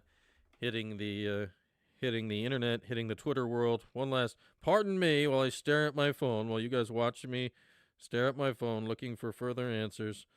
Yeah, I think we're pretty well concluded at that point. It would have been just so hard to keep that stream on for 15 more minutes. Just so hard. Anyway, Brian Blair, impressive. I was impressed with Chancellor Mike Haney as well when it comes to his thoughts on athletics. But now back to the task at hand, which remains Syracuse's search for its next head men's basketball coach. Mason here. It's time to continue our search for the next Syracuse basketball head coach. With today's candidate, here's Brian. All right, today's candidate. Yeah, this music will soothe our soul here. So, last week, like Matt Norlander and all the reporter types came out the other, or last week too, whenever it was, they moved on from Red. Then you got a list, and on the list was Jerry and Hop and Gallo from Merrimack, and Brian Hodgson and Josh Schertz, and one other name. The initial list that was, leaked out there publicly. WEC today, Weez. It's Thursday. Ridiculous. WEC is only available on alliterative days. Breakfast burger. So there's one other name that hasn't been mentioned of the 6 that were out there. I'm also still intrigued here because, the question, and again, what do you got in an answer? Probably not. But the question I think to ask the new AD today, Brian with a Y Blair, is that, all right, so this process was clearly already doing stuff behind the scenes before you were involved. What has your addition to the process added? Is that broad? Is he going to say the names or whatever? No, but it's has your addition to the process expanded the scope? What has your addition to the search process for the next basketball coach done? Has it expanded the scope? Yesterday we mentioned, all right, we were trying to come up with any plausible tie that he has to anybody. And this is not, sourced or anything. This is just all right, who has this guy worked with before? And the 2 names, you pull out of a hat are Kyle Smith, the current Stanford head coach, and Dawn Staley, the current South Carolina women's head coach. Would I bet either become the next head coach of Syracuse? No, but just trying to find some ties. You listen to what Mike Haney said earlier today, and this what I thought was interesting. Whatever his quote was, it was something like, if you follow the same footsteps, you're not going to get anywhere new. AKA, which is ironic because Mike Haney was the vice chancellor and gets the chancellor job. But he's like, hey, we're looking outside. We needed somebody like outside the family. So, okay, so you specifically went outside the family, outside the box to hire the AD. Like, stated by the chancellor that was one of the main things he was looking for. Does that mean they're looking for that for basketball as well? Weeze is having a burger and fries. Will it be a breakfast burger from the Thompson Road Tavern? No, it won't change your mind at all. So the guy we're going to talk about today on Who's Next is he's on the list. He's the most out of the box guy on the list, if only because he hasn't been a head coach before. But he is a hot name out there, and he potentially could be, when we get to my bracket, he will be, but he potentially could be involved in the NCAA tournament for a long time upcoming here this year, and certainly has been in the last few years, because today's Who's Next is UConn assistant coach Luke Murray.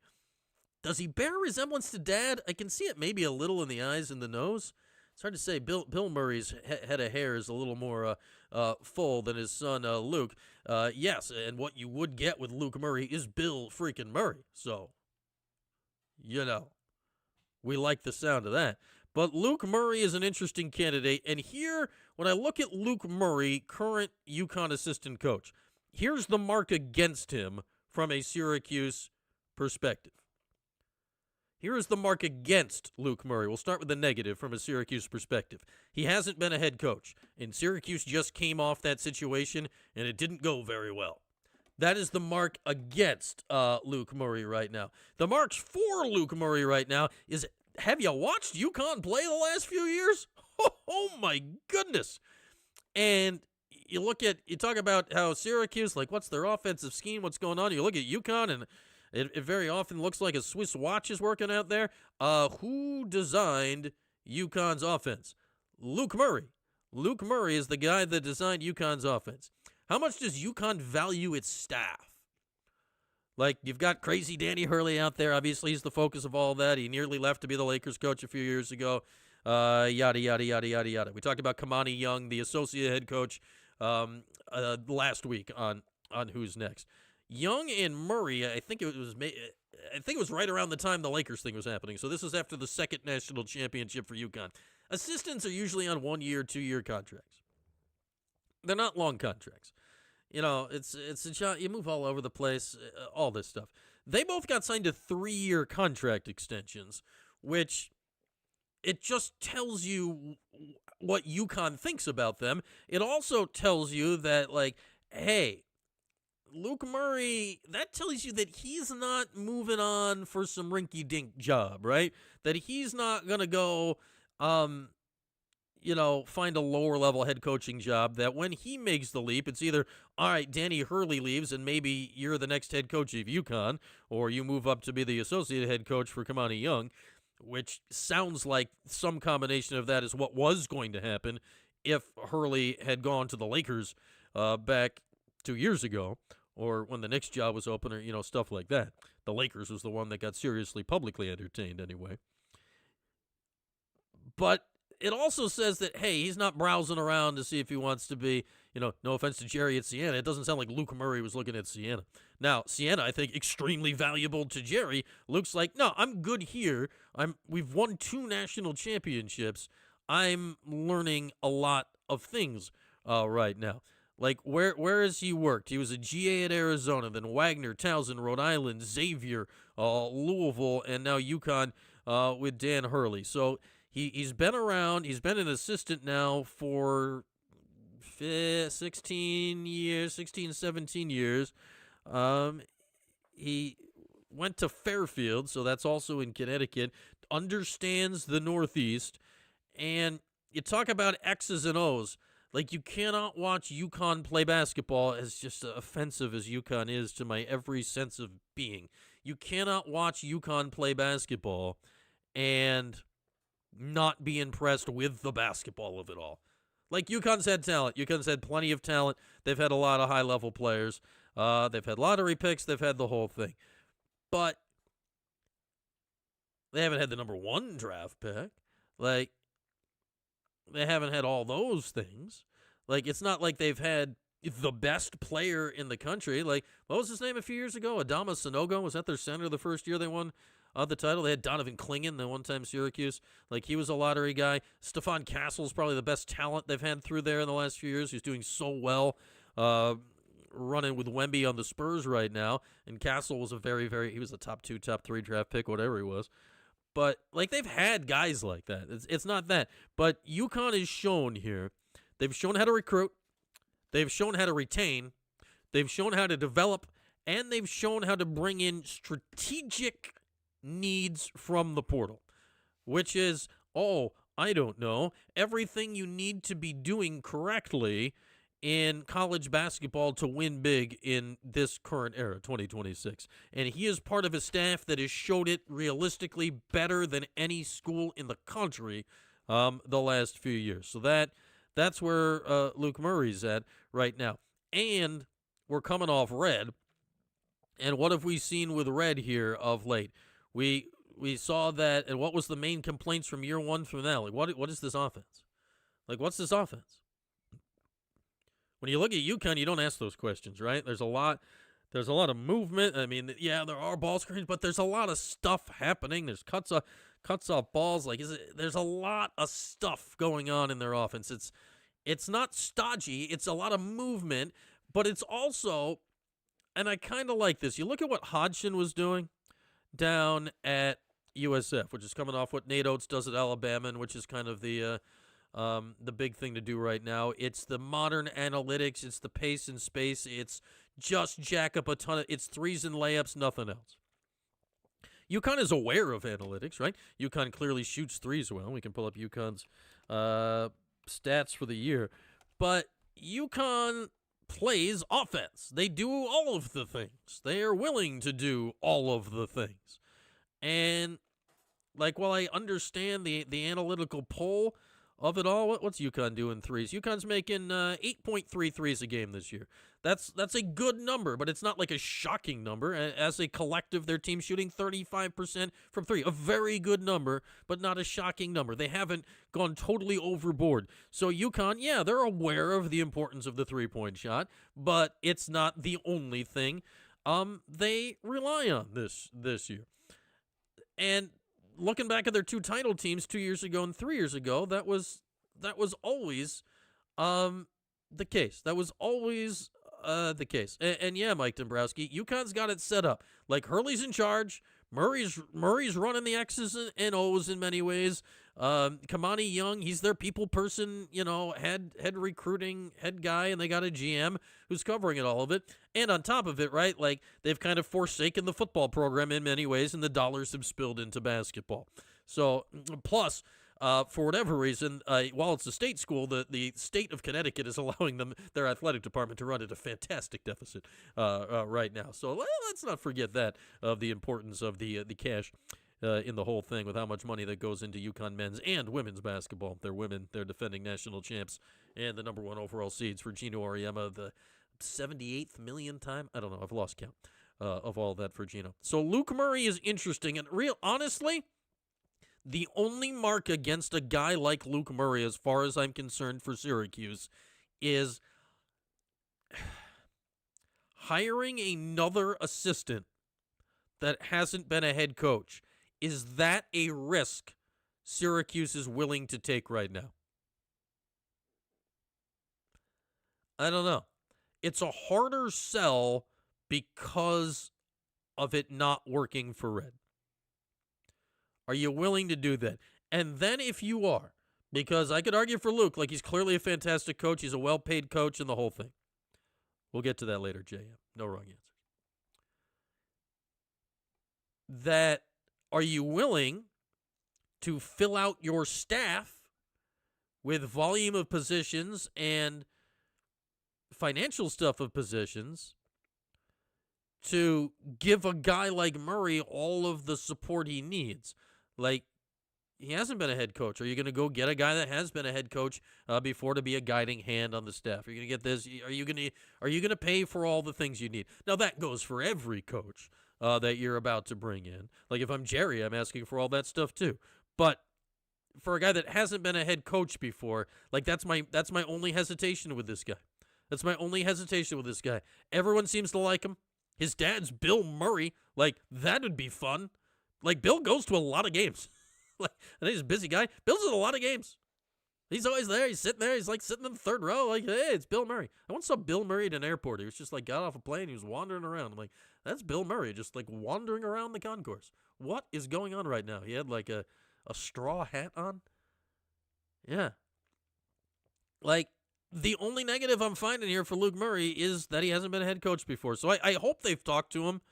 And I'll say this. Like, if Syracuse has not, let's assume UConn gets to the Sweet 16. Will they or not? I don't know. But, they have a habit of doing that recently.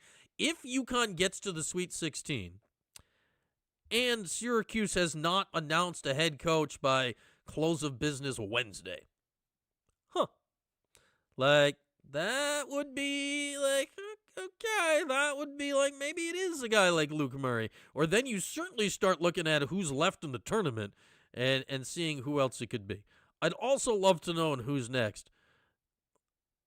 I'd love to know who has Brian Blair added to the search that was not being searched before. If and who. It's got to be somebody, right? You don't get the AD job at a school like Syracuse without coming to the table with a name or two that's interesting. You don't get to the table without coming to a name or two that's interesting. Is Luke Murray a person to bring donors in? Would his dad schmooze with the donors? I mean, he could potentially present them with total consciousness. They'd have that going for him. That's nice. There we are. Little who's next.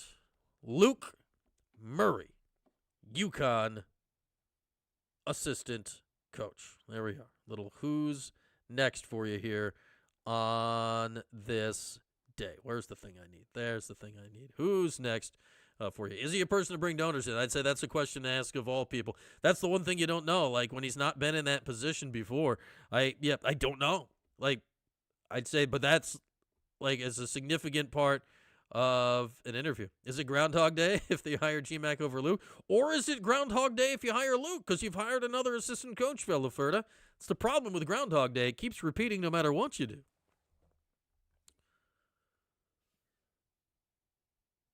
You don't think Bill Murray is interested in supporting Syracuse Athletic? I don't know. Bill goes to a lot of, he's at the games, man. Like, he supports his son. He goes and watches. He's there. He is there. Shout out to Bill Murray. He's been there at, like, all the stops. Like, his previous stops, Louisville and Xavier before that, they've been in the tournament, and Luke's been on staff. Like, Bill Murray always gets cut to in the crowd during the NCAA tournament. So there is that. There is that. All right, what should we do next? You want to know wrong answers next for the weekend, or should we fill out our brackets? No wrong answers or fill out our bracket. You want Tom Thibodeau? Yeah, get Tibbs. Call up Tibbs. See what he's got to say. Luke Murray's the offensive savant. Tibbs will guard you. I think we may need to do no wrong answers next, lest we just totally give away like one of our picks for the women's bracket. Like in reverse, because like no wrong answers is gonna have the game in it. So should we do no wrong answers? Do no wrong answers next? Yeah, let's do it. We got no wrong answers to do. We got our brackets to fill out. Let's keep it rolling and get you ready for the weekend, a busy weekend of SU sports. Hi, Mason again. It's time to find out exactly what's going to happen in the next Syracuse game. This is no wrong answers. Here's Brian. Mason's like clocking serious hours today. He's gonna hate to find out it's a flat fee. Sorry about that, Mason. Like we don't. It's not. This is not an hourly rate situation. This is not an hourly rate situation, Mason. So we got no wrong answers. We'll get into Syracuse and Georgetown lacrosse, which is Sunday in the Dome, in a minute. Surprised to see Georgetown's only 3-3 right now. though their losses are all to top 10 teams. So there's that. We'll get into that in a second. But we're going to start our no wrong answers here. We will chronological order it up. We're going to start our no wrong answers. Speaking of Connecticut, we're starting our no wrong answers in stores this Saturday, a scheduled 5:30 tip time for Syracuse and Iowa State, who just 9 years ago in an 8-9 game played in stores, except I think Syracuse was the 8 and Iowa State was the 9 that time, and this time it's flippity flop. So change up the jersey colors for the teams. Iowa State's been a very good women's basketball program for a long time.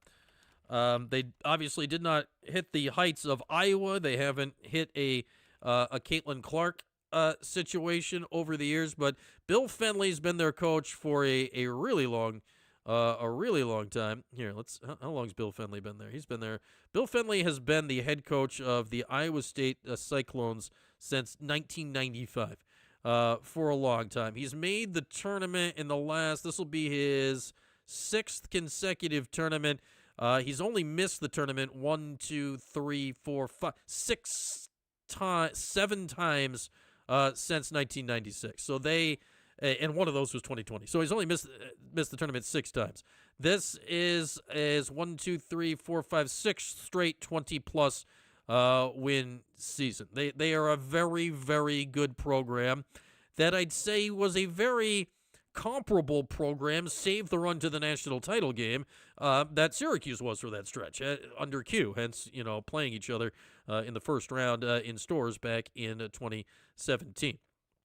That Iowa State team was a spread it out, shoot a ton of threes Iowa State team. This Iowa State team has a post presence almost like no other in the country in Audie Crooks, who is an All-American, averaging 25 points a game, an absolute load inside, shooting 65%, but is not the what do we say? Not the most mobile player.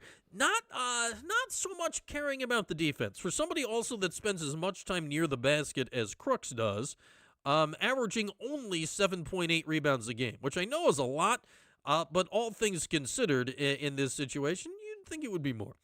Besides that, for Iowa State, they do spread it out around here. They haven't abandoned the threes. They have 5 players on their team making more than a 3 a game, led by Adriana Jackson, who makes more than 2 a game at 45%. They make 8.5 threes a game, which is a good but not asinine number. This is a very good Iowa State team. I'm sure they'll be favored in the game. I haven't seen if a line has come out on that yet, but I think it'll be a small line in the game.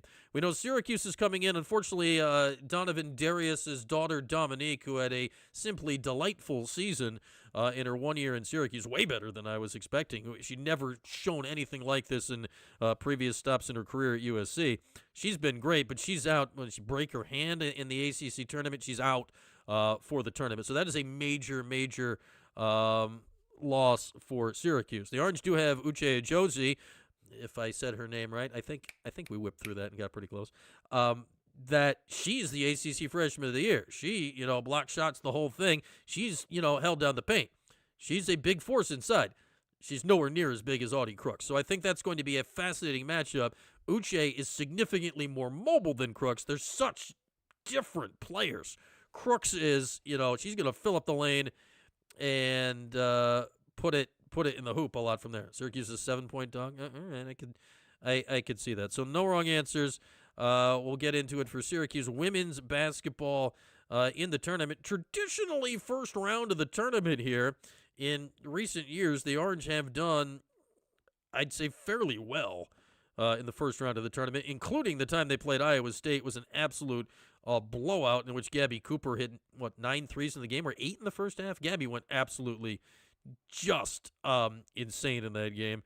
Most of them from the right. They were playing this, zone thing, and we're trying to shut down Alexis Peterson and Brittany Sykes. That worked, but then, Gabby went nuts. And Syracuse won by 30. And then the problem here's the problem with playing in stores. Here's the problem with playing with stores. 1 year in stores. That's problem 1. Hartford's fine and all. This is a great taco spot. But stores. But the main problem is that the winner of this game has to play Connecticut on Monday. And then they'll lose to Connecticut on Monday, probably by a decent amount of points. So the main problem with landing in this matchup is that, and then on top of it, like, can we have some level of creativity from the selection committee? Like, I've been talking about Syracuse going to stores since January when they were starting to look really 890. And they were in stores in 2017. Then in 2021, they somehow got bracketed against UConn again, even though everyone was in San Antonio. Then 2 years ago in 2024, they sent them to stores again. UConn was a 3 seed, I think, that year, or a 2 seed, and they still sent Syracuse to stores as a 7 seed. And the Orange won the first round game and lost a tight-ish game, all things considered, with UConn in the second round. And now they're in stores again. It's just like, I get that Cuse, not everything's about the money. Can we mix it up here a little bit for Syracuse? But no wrong answers. Syracuse, Iowa State, first round of the tournament. All right, no Dominique Darius for Syracuse. So what does that mean for the Orange? It's the tournament. Yeah, there's unsung heroes. There's all that. But it's the tournament. Lean on your stars. That's Layla Falia and Zoj. So no Darius, who's averaging 12.5 points a game. I think more shots land with Falia, more shots land with Sophie Burrows in the game. I'm just going back. I get it's all different people, but 9 years ago, the Orange got off a lot of threes against Iowa State. All right, Sophie Burrows, let's have a day. No wrong answers, 4 3-pointers for Sophie Burrows on Saturday. Layla Falia, she can fill it up when she gets going. Percentage and volume-wise, she's Syracuse's best 3-point shooter. I think Layla goes for 22 points in the game on Saturday. I think Azoje is going to use her quickness and athleticism to get away from Audie Crooks so she can get to the rim. A double-double for Azoje on Saturday with 18 points, 12 rebounds. Audie Crooks, on the other hand, as good as Azoje is, she just does not have the size to handle somebody like Crooks. 28 points in the ballgame for Audie Crooks, who is all offense, no defense in the game. Well, the winner will have to probably get bludgeoned by UConn on Monday. No wrong answers. First round NCAA tournament. I am going final score 77-72. The 9 seed Syracuse knocks off Iowa State for the second time in a decade in the first round in stores. And then terrible things happen to the Orange on Monday at the hands of UConn, but I got Syracuse winning in the first round of the tournament on Saturday. Again, post-game show for that will be right here after 5:30 tip, 7:30 or so. Yeah, we haven't done a women's basketball post-game show yet this year. What's stopping us? Tournament? Let's do it. Let's do it. Let's convene. Let's do it. Does UConn have 2 All-Americans? Yes, they do. Only 2? They definitely have 2. A.Z. Fudd and Sarah Strong. Do they have others? I don't even know. They have 2 of the best players in the country. It's UConn. All right, lacrosse, no wrong answers on Sunday, 1 o'clock against Georgetown. Georgetown's off to a middling start. They're 3-3. They beat a Penn team by 3 that the Orange had to come back from and beat in overtime. They lost to then 8th-ranked, now top-ranked Notre Dame by 6 back in February. They lost to a top 10 Ohio State team by a goal. They lost to Richmond by 4, but Richmond might be the best team in the country. Richmond's unreal. Blew out Albany, blew out Loyola. So they're 3-3, but they're good. Syracuse is 8-2 right now. They had that fallow stretch with the Princeton game and the Harvard game before that. Harvard, those turned out to be really good, and Princeton, as we know, is really good, and the Orange just didn't play well in those games. The Orange have looked a lot more like themselves here, went out to the Rockies, won the 2 games against Air Force and Denver, now back home. First home game in God knows how long. It's been 6 straight on the road. The question here is, you talk about, all right, it's tough to go to altitude and all that. How hard is it going to be to come back? Like, it's been a long time. Are the Orange going to have proper legs and all that on Sunday against Georgetown? The last time Syracuse played Georgetown really went poorly back in the playoffs and what turned out to be John Desko's final game as head coach, and would that have been 2021, 2021? The final score, not important. It was Georgetown, a significant pile, and Syracuse, not very many. So, obviously, they used to play every year during the time that they were in the Big East, and even before that, they played a lot. But now, due to ACC schedule, this, that, and the otherwise, it's not been a regular game anymore. Ooh, back in the day. These games got physical back in the day, and Georgetown still plays that way. So no wrong answers. We start with Joey Spallina, now the second all-time leading scorer in the history of Syracuse lacrosse. He's sitting on 288 career points right now, having just passed Ryan and Casey Powell on Monday evening in Denver. Georgetown always has a good defensive plan. First dome game in a while. I'm going to go 2 goals and 3 assists for Spallina in this game. Good game. That's a good game. But I don't think he goes hog wild in this game. We keep alternating Michael Leo and Luke Roa. So last game was a Luke Roa game, so this just by default, that will make this game a Michael Leo game. It's a default pick. Michael Leo will have a hat trick on this game. He has been a little wobbly since they moved him down to attack a couple games back, though Bear Anderson seems to have come to life on the midfield line.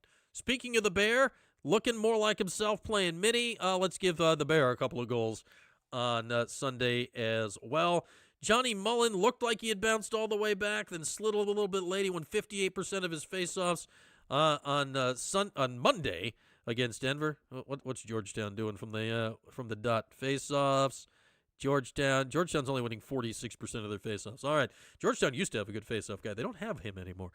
So Syracuse, Mullen gets it going 62%. He wins on Sunday in the Dome. Jimmy McCool, I think, has been great. Jimmy McCool's got 60% of his shots because he's been good. And I think I may just do this every no wrong answers going forward because it's fun and we like it. And he scored from 40 yards out on Monday night. Long pole goal for Billy Dwan because that is the most fun thing to predict in no wrong answers. So no wrong answers. Syracuse and Georgetown. The Hoyas giving up just a little bit more than 10 goals a game, scoring a little bit more than 11 goals a game. The Orange are scoring more than that, obviously. First game back in the Dome, I think Syracuse is going to be feeling good after the long road trip. Back in the Dome, Georgetown, physical game. There's going to be the flags will fly on Sunday on both teams. Syracuse isn't afraid of hitting somebody. Georgetown's man-off offense stinks. Syracuse's man-down defense has been pretty good. So, no wrong answers. Sunday in the Dome, 1 o'clock face-off. Final score, 13-10. Syracuse picks up his 5th straight win and a win over Georgetown. And again, after the game on Sunday, it is a Dome game, so we should have Gary Gates and players post-game press conference live. We will have our post-game show. We'll take your calls. We'll do the whole thing lax style Sunday afternoon after the game. There we are. No wrong answers. A double win weekend for the Orange, the women's basketball team knocking off Iowa State in the first round of the tournament. The men's basketball team, the men's lacrosse team knocking off Georgetown. The men's basketball team potentially sometime soon hiring a head coach. There we are. No wrong answers for the weekend. All right. The links have gone by in the chat. If you'd like them again, you're running out of time here to join the bracket challenge because the first games are starting much sooner than later. So I will post these here in the chat for the last time. There is the women's bracket. Here is the men's bracket. While you're here, if you haven't, do subscribe to the channel. The $sign next to the chat box is a great place to involve yourself, become a channel member, and all great things like that. Enter the bracket challenges. Enter both. Highest combined score will win exciting gifts and prizes. Potentially a T-shirt with logos and stuff on it. We'll see what we come up with. But enter brackets, the whole thing. I am going to now fill out my brackets live without much thought put into it because that's the way to do it, right? Live without much thought. Let's get it on the screen. Let's get it on the screen. Where is the button to put it on the screen? Here we go. Brackets, live. You can sort of see that. Here we are. We'll start with the women's bracket first. We'll start in Regional 1. Yes, the women's regions are numbered now. They've gone to a 2-regional state. So we'll start in the upper left corner. It's number 1 seed UConn, number 16 seed Texas San Antonio, UConn. I just told you the 9 seed Syracuse was beating Iowa State. 12-5's popular in men's, not as much yet with the women's. Maryland over Murray State. The 4 seed is North Carolina. They take on 13 seed Western Illinois. Are they the Catamounts? I don't know what they are. I'm going to go Catamounts. I could be wrong. We'll put UNC through there. Notre Dame and Fairfield. Fairfield is a really good mid-major team. The Orange played them and beat them in the tournament in the Dome a handful of years ago. Notre Dame is, man, they did not have the year I thought they would. I'll put Hannah Hidalgo through here, but I don't feel necessarily great about it. Ohio State and Howard, we haven't picked an upset yet. We won't hear. Ohio State. Illinois and Colorado. I know nothing about this game. We'll click the preview button. What do we learn here? I've never heard of any of these people. Illinois and Colorado. Let's pick an upset. We'll pick Colorado just for the hell of it. And Vanderbilt will pick the 2 seed. Going to the other side of the bracket, Regional 2. UCLA, Lauren Bett, shortlist, one of the best players in the country who does not play for Connecticut, UCLA through the first round. Oklahoma State and Princeton. Princeton a 9 seed out of the Ivy. Princeton's always good. Princeton. Ole Miss and Gonzaga. Coach Q. Ole Miss going through. Minnesota and Wisconsin, Green Bay. Wisconsin, Green Bay is always one of the best mid-majors in the country. We'll take the 4 seed anyway. Baylor's only a 6 seed. Nebraska women are traditionally pretty good. Baylor, Nebraska. I don't know anything about Nebraska. Why not? Duke and Charleston. I hate Duke, but Duke. Texas Tech and Villanova. Texas Tech and Villanova. We're going to randomly pick Villanova based on nothing. Kim Mulkey in the 2 seed will go through. All right, let's fill out our Sweet 16. UConn, Syracuse. Sorry to Felicia Leggett Jack. Maryland and North Carolina. Sorry, ACC. We're going to roll with Maryland in this game. Notre Dame, Ohio State. Interesting in a 6-3 game. This will be in Columbus, Ohio. Hannah Hidalgo's got to be the best player in this game, right? Notre Dame's got the best player. Notre Dame's got the best player. They've had a weird year. I'm going to take the best player, though. Best player comes through. Notre Dame to the Sweet 16.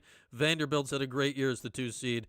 They roll along. Oh, I forgot these whole other regions down here. Oh, my goodness. We forgot Regional 3 and 4. I thought this was going too fast. Well, we'll finish up Regional 1 here.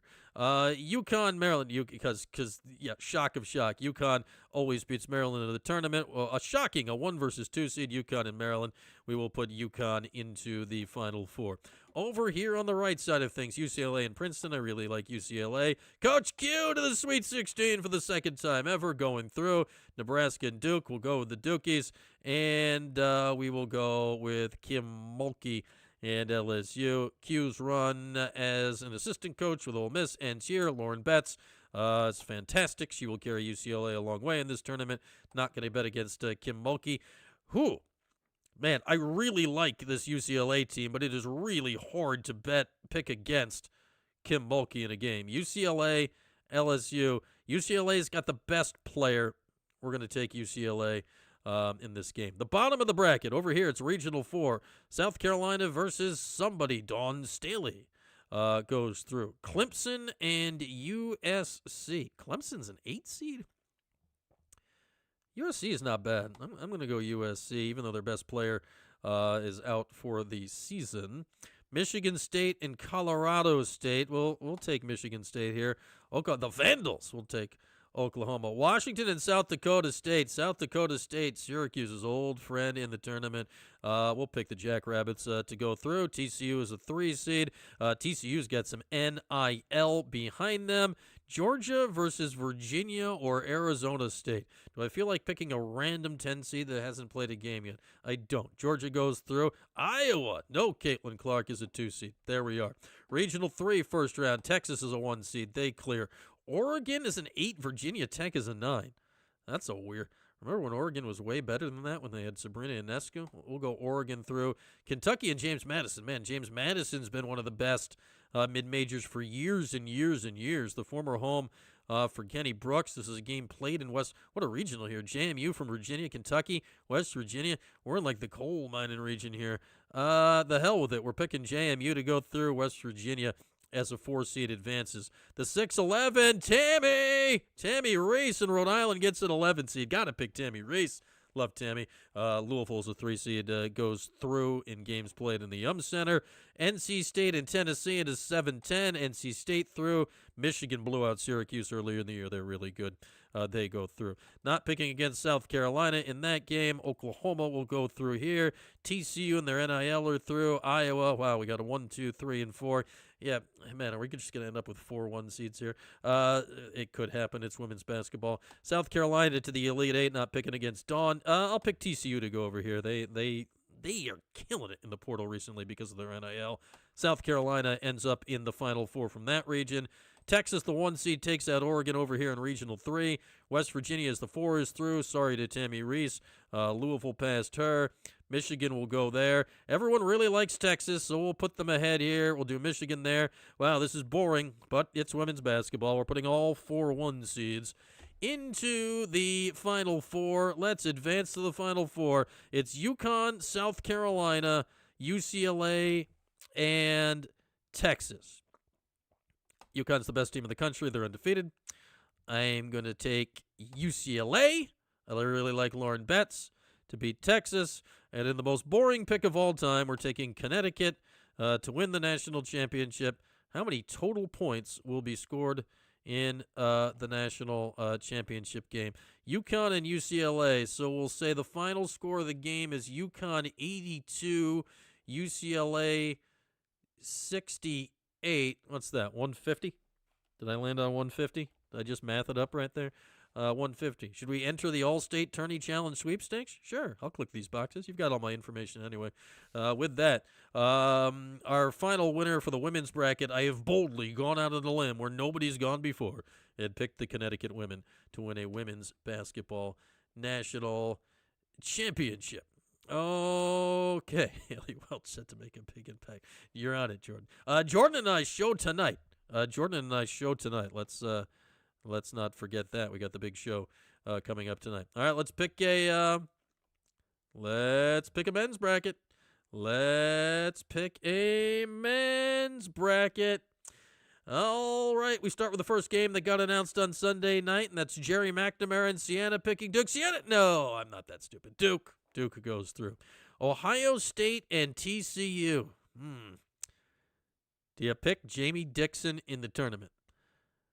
You don't pick Jamie Dixon in the tournament. Ohio State is through. Rick Pitino, you do pick in the tournament. St. John's avoiding a 12-5 against Northern Iowa. I don't know what the hell Kansas is right now. Darren Peterson might be the best player in the tournament, and he might only play in the half. We'll pick Kansas to go through there. Louisville and South Florida, we were going to pick Brian Hodgson to go far, right? Yeah, screw that. Louisville. Michigan and North Dakota State. People really seem to like this, Michigan State, pardon me, like this Michigan State team. We'll pick Michigan State. UCLA, hot recently. Mick Cronin out of his mind. UCF, Johnny Dawkins has been shockingly relevant this season. Mick Cronin losing in a controversial way in the first round is the funniest thing that could happen. We'll pick UCF, and UConn clears here in the first round. To the west, Arizona. Can they finally make it back to the Final Four? They'll beat Long Island. Villanova and Utah State. Kevin Willard's doing a nice job at Villanova. They'll move through. A dangerous 12-5, Wisconsin and High Point. Man, I can see Wisconsin making a run. I can see Wisconsin losing in the first round. We'll move the Badgers through here. Arkansas and Hawaii. John Calipari wins a tournament game for the Razorbacks. BYU, A.J. DeBansa, but other injuries on that team. BYU's not been playing well of late, and particularly they struggled with Texas, they're not actually in the same league, but they struggle with the size of Texas because of injuries they have. Texas won first 4 the other night. We'll pick Texas to go through in this game, though DeBansa will probably have a big game for BYU. Zags over Kennesaw State. Zags are quietly like 30-3 right now. What's their record? They're 30-3. Yeah, Zags. Miami and Missouri. Jay Lucas, Purdue, and Queens, which is in Charlotte, North Carolina. We will go Purdue. Duke and Ohio State. Duke, a lot of injuries, but they will get their way to the Sweet 16. This game is fantastic. 5 seed St. John's, 4 seed Kansas. You got 2 national champion head coaches in Rick Pitino and Bill Self. You got everything that Rick's built at St. John's. You got Darren Peterson, if he's cooking, can win any game. But this feels very much, there's just a lot of weird stuff going on with Kansas. St. John's probably should have been a 3 seed. We'll take the Johnnies in that game. Louisville and Michigan State. I don't think Louisville's actually that great anymore, and I only picked them out of spite against South Florida, so Michigan State goes through. UConn, UCF, UConn in the tournament, they will win. Duke and St. John's, okay. Duke and St. John's. Rick Pitino against Duke in the tournament yet again. Where's Jamal Mashburn? Where is all of that stuff? We're going to pick the Johnnies. The injuries catch up to the Dukies in that game. Michigan and the State, UConn. Lots of people are picking Michigan State to go to the Final Four. Have people watched UConn play in the tournament in the last few years? UConn. And in their 4th meeting of the year, St. John's just recently dominated the Big East title game. They split their regular season meetings.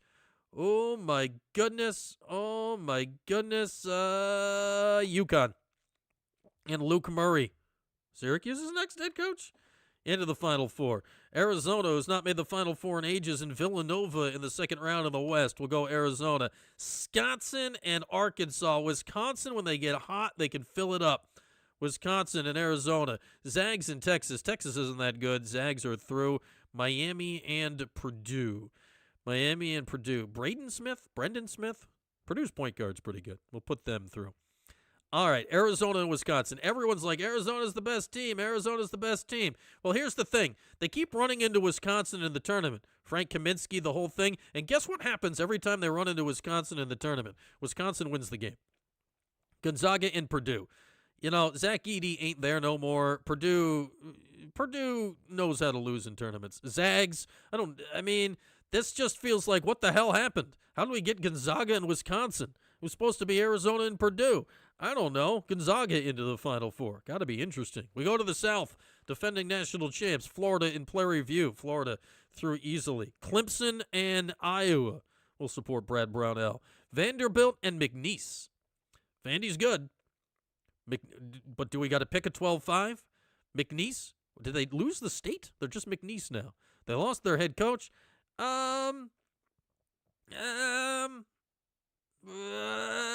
Sorry to McNeese. If Quadir was still there, we'll go with Vandy. Nebraska is the only power conference team who has never won an NCAA tournament game. Nebraska is the only power conference team that has never won an NCAA tournament game. Well, that wouldn't be very fun if it changed. Troy. North Carolina and VCU. Carolina's wobbly right now. VCU goes through. Illinois and Penn. Illinois is pretty good. St. Mary's and Texas A&M. Yeah, let's go St. Mary's. Houston is Houston. Michigan and Howard. Michigan's good. Georgia St. Louis. We'll pick Josh Schertz. Texas Tech and Akron. Texas Tech has serious injuries, but they keep winning. We'll put them through. And as much as I want to pick Speedy Claxton and Hofstra, Nate Oates and Alabama get through. Tennessee and Miami of Ohio. We're taking Miami of Ohio. We lost one game. They looked good last night in the first 4. Virginia and Wright State will move the Cavs on through. Kentucky and Santa Clara. Kentucky's been wobbly recently. We'll pick Santa Clara because why not? Iowa State's really freaking good. Florida and Clemson. Florida's perhaps the hottest team in the country right now. Vandy and Troy, an SEC rematch there. VCU, Illinois will go VCU. Houston's really good.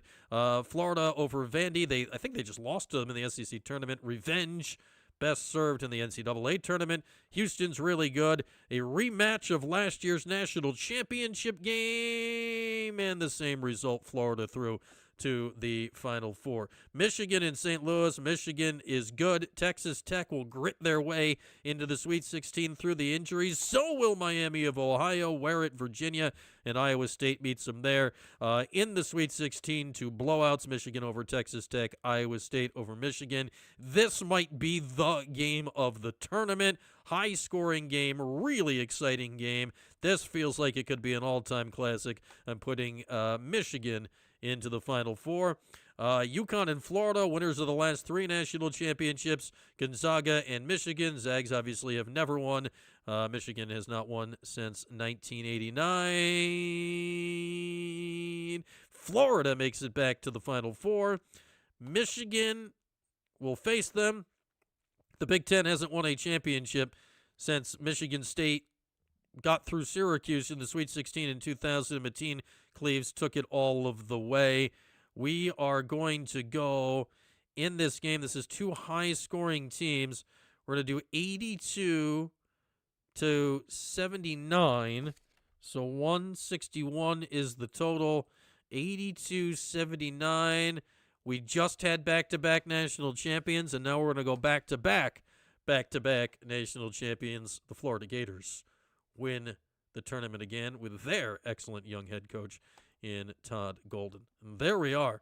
That is 2 hours of just fun. Stay with us through the break. Now, we didn't take a break. We didn't take a breath. There we are. Tournaments, I picked UConn to win the women. I picked Florida to win the men. Just so you know, my brackets are always terrible. They will go horribly wrong. You have a scant few minutes left. What time's the first game tip-off today? We'll look together. You can watch me searching on the screen. The first game tips off today at 12:15. So the link's in the chat. Get your brackets in now. You have a few minutes left before TCU and Ohio State officially kick off the madness here this year. And with that, we have completed our marathon 2 hours of nonsense today. We heard from Brian Blair, but then we didn't hear everything Brian Blair had to say. Then we yelled at that for a while. Then we got back with you. Then we did Who's Next with Luke Murray. Then we did No Wrong Answers for women's basketball and men's lacrosse. Then I live picked for you, very unintelligibly, both the women's basketball bracket and the men's basketball bracket with UConn and Florida, both winning back-to-back national champions. GMAC plays today at 2:50 on CBS. 2:50 on CBS live from Greenville, South Carolina. I know where that arena. That's a nice looking arena. It's right there in the middle of Greenville's a nice little town there down south. It's one of like the fastest growing small cities in the country. Greenville, South Carolina. With that, thanks all for hanging with us here for the last 2 hours today. And for our weird detour of yelling about stuff for a while. After the Brian Blair press conference ended, at least from the online portion, way more abbreviatedly than, in my opinion, it should have. So with that, do enjoy the rest of your day. We'll see you tonight, because why not just do more shows? Jordan's in the chat. Me and Jordan tonight, TPS report at 8 o'clock. We'll get Jordan's thoughts on everything that has happened here in the last few days, from Hodgson to Blair to whatever.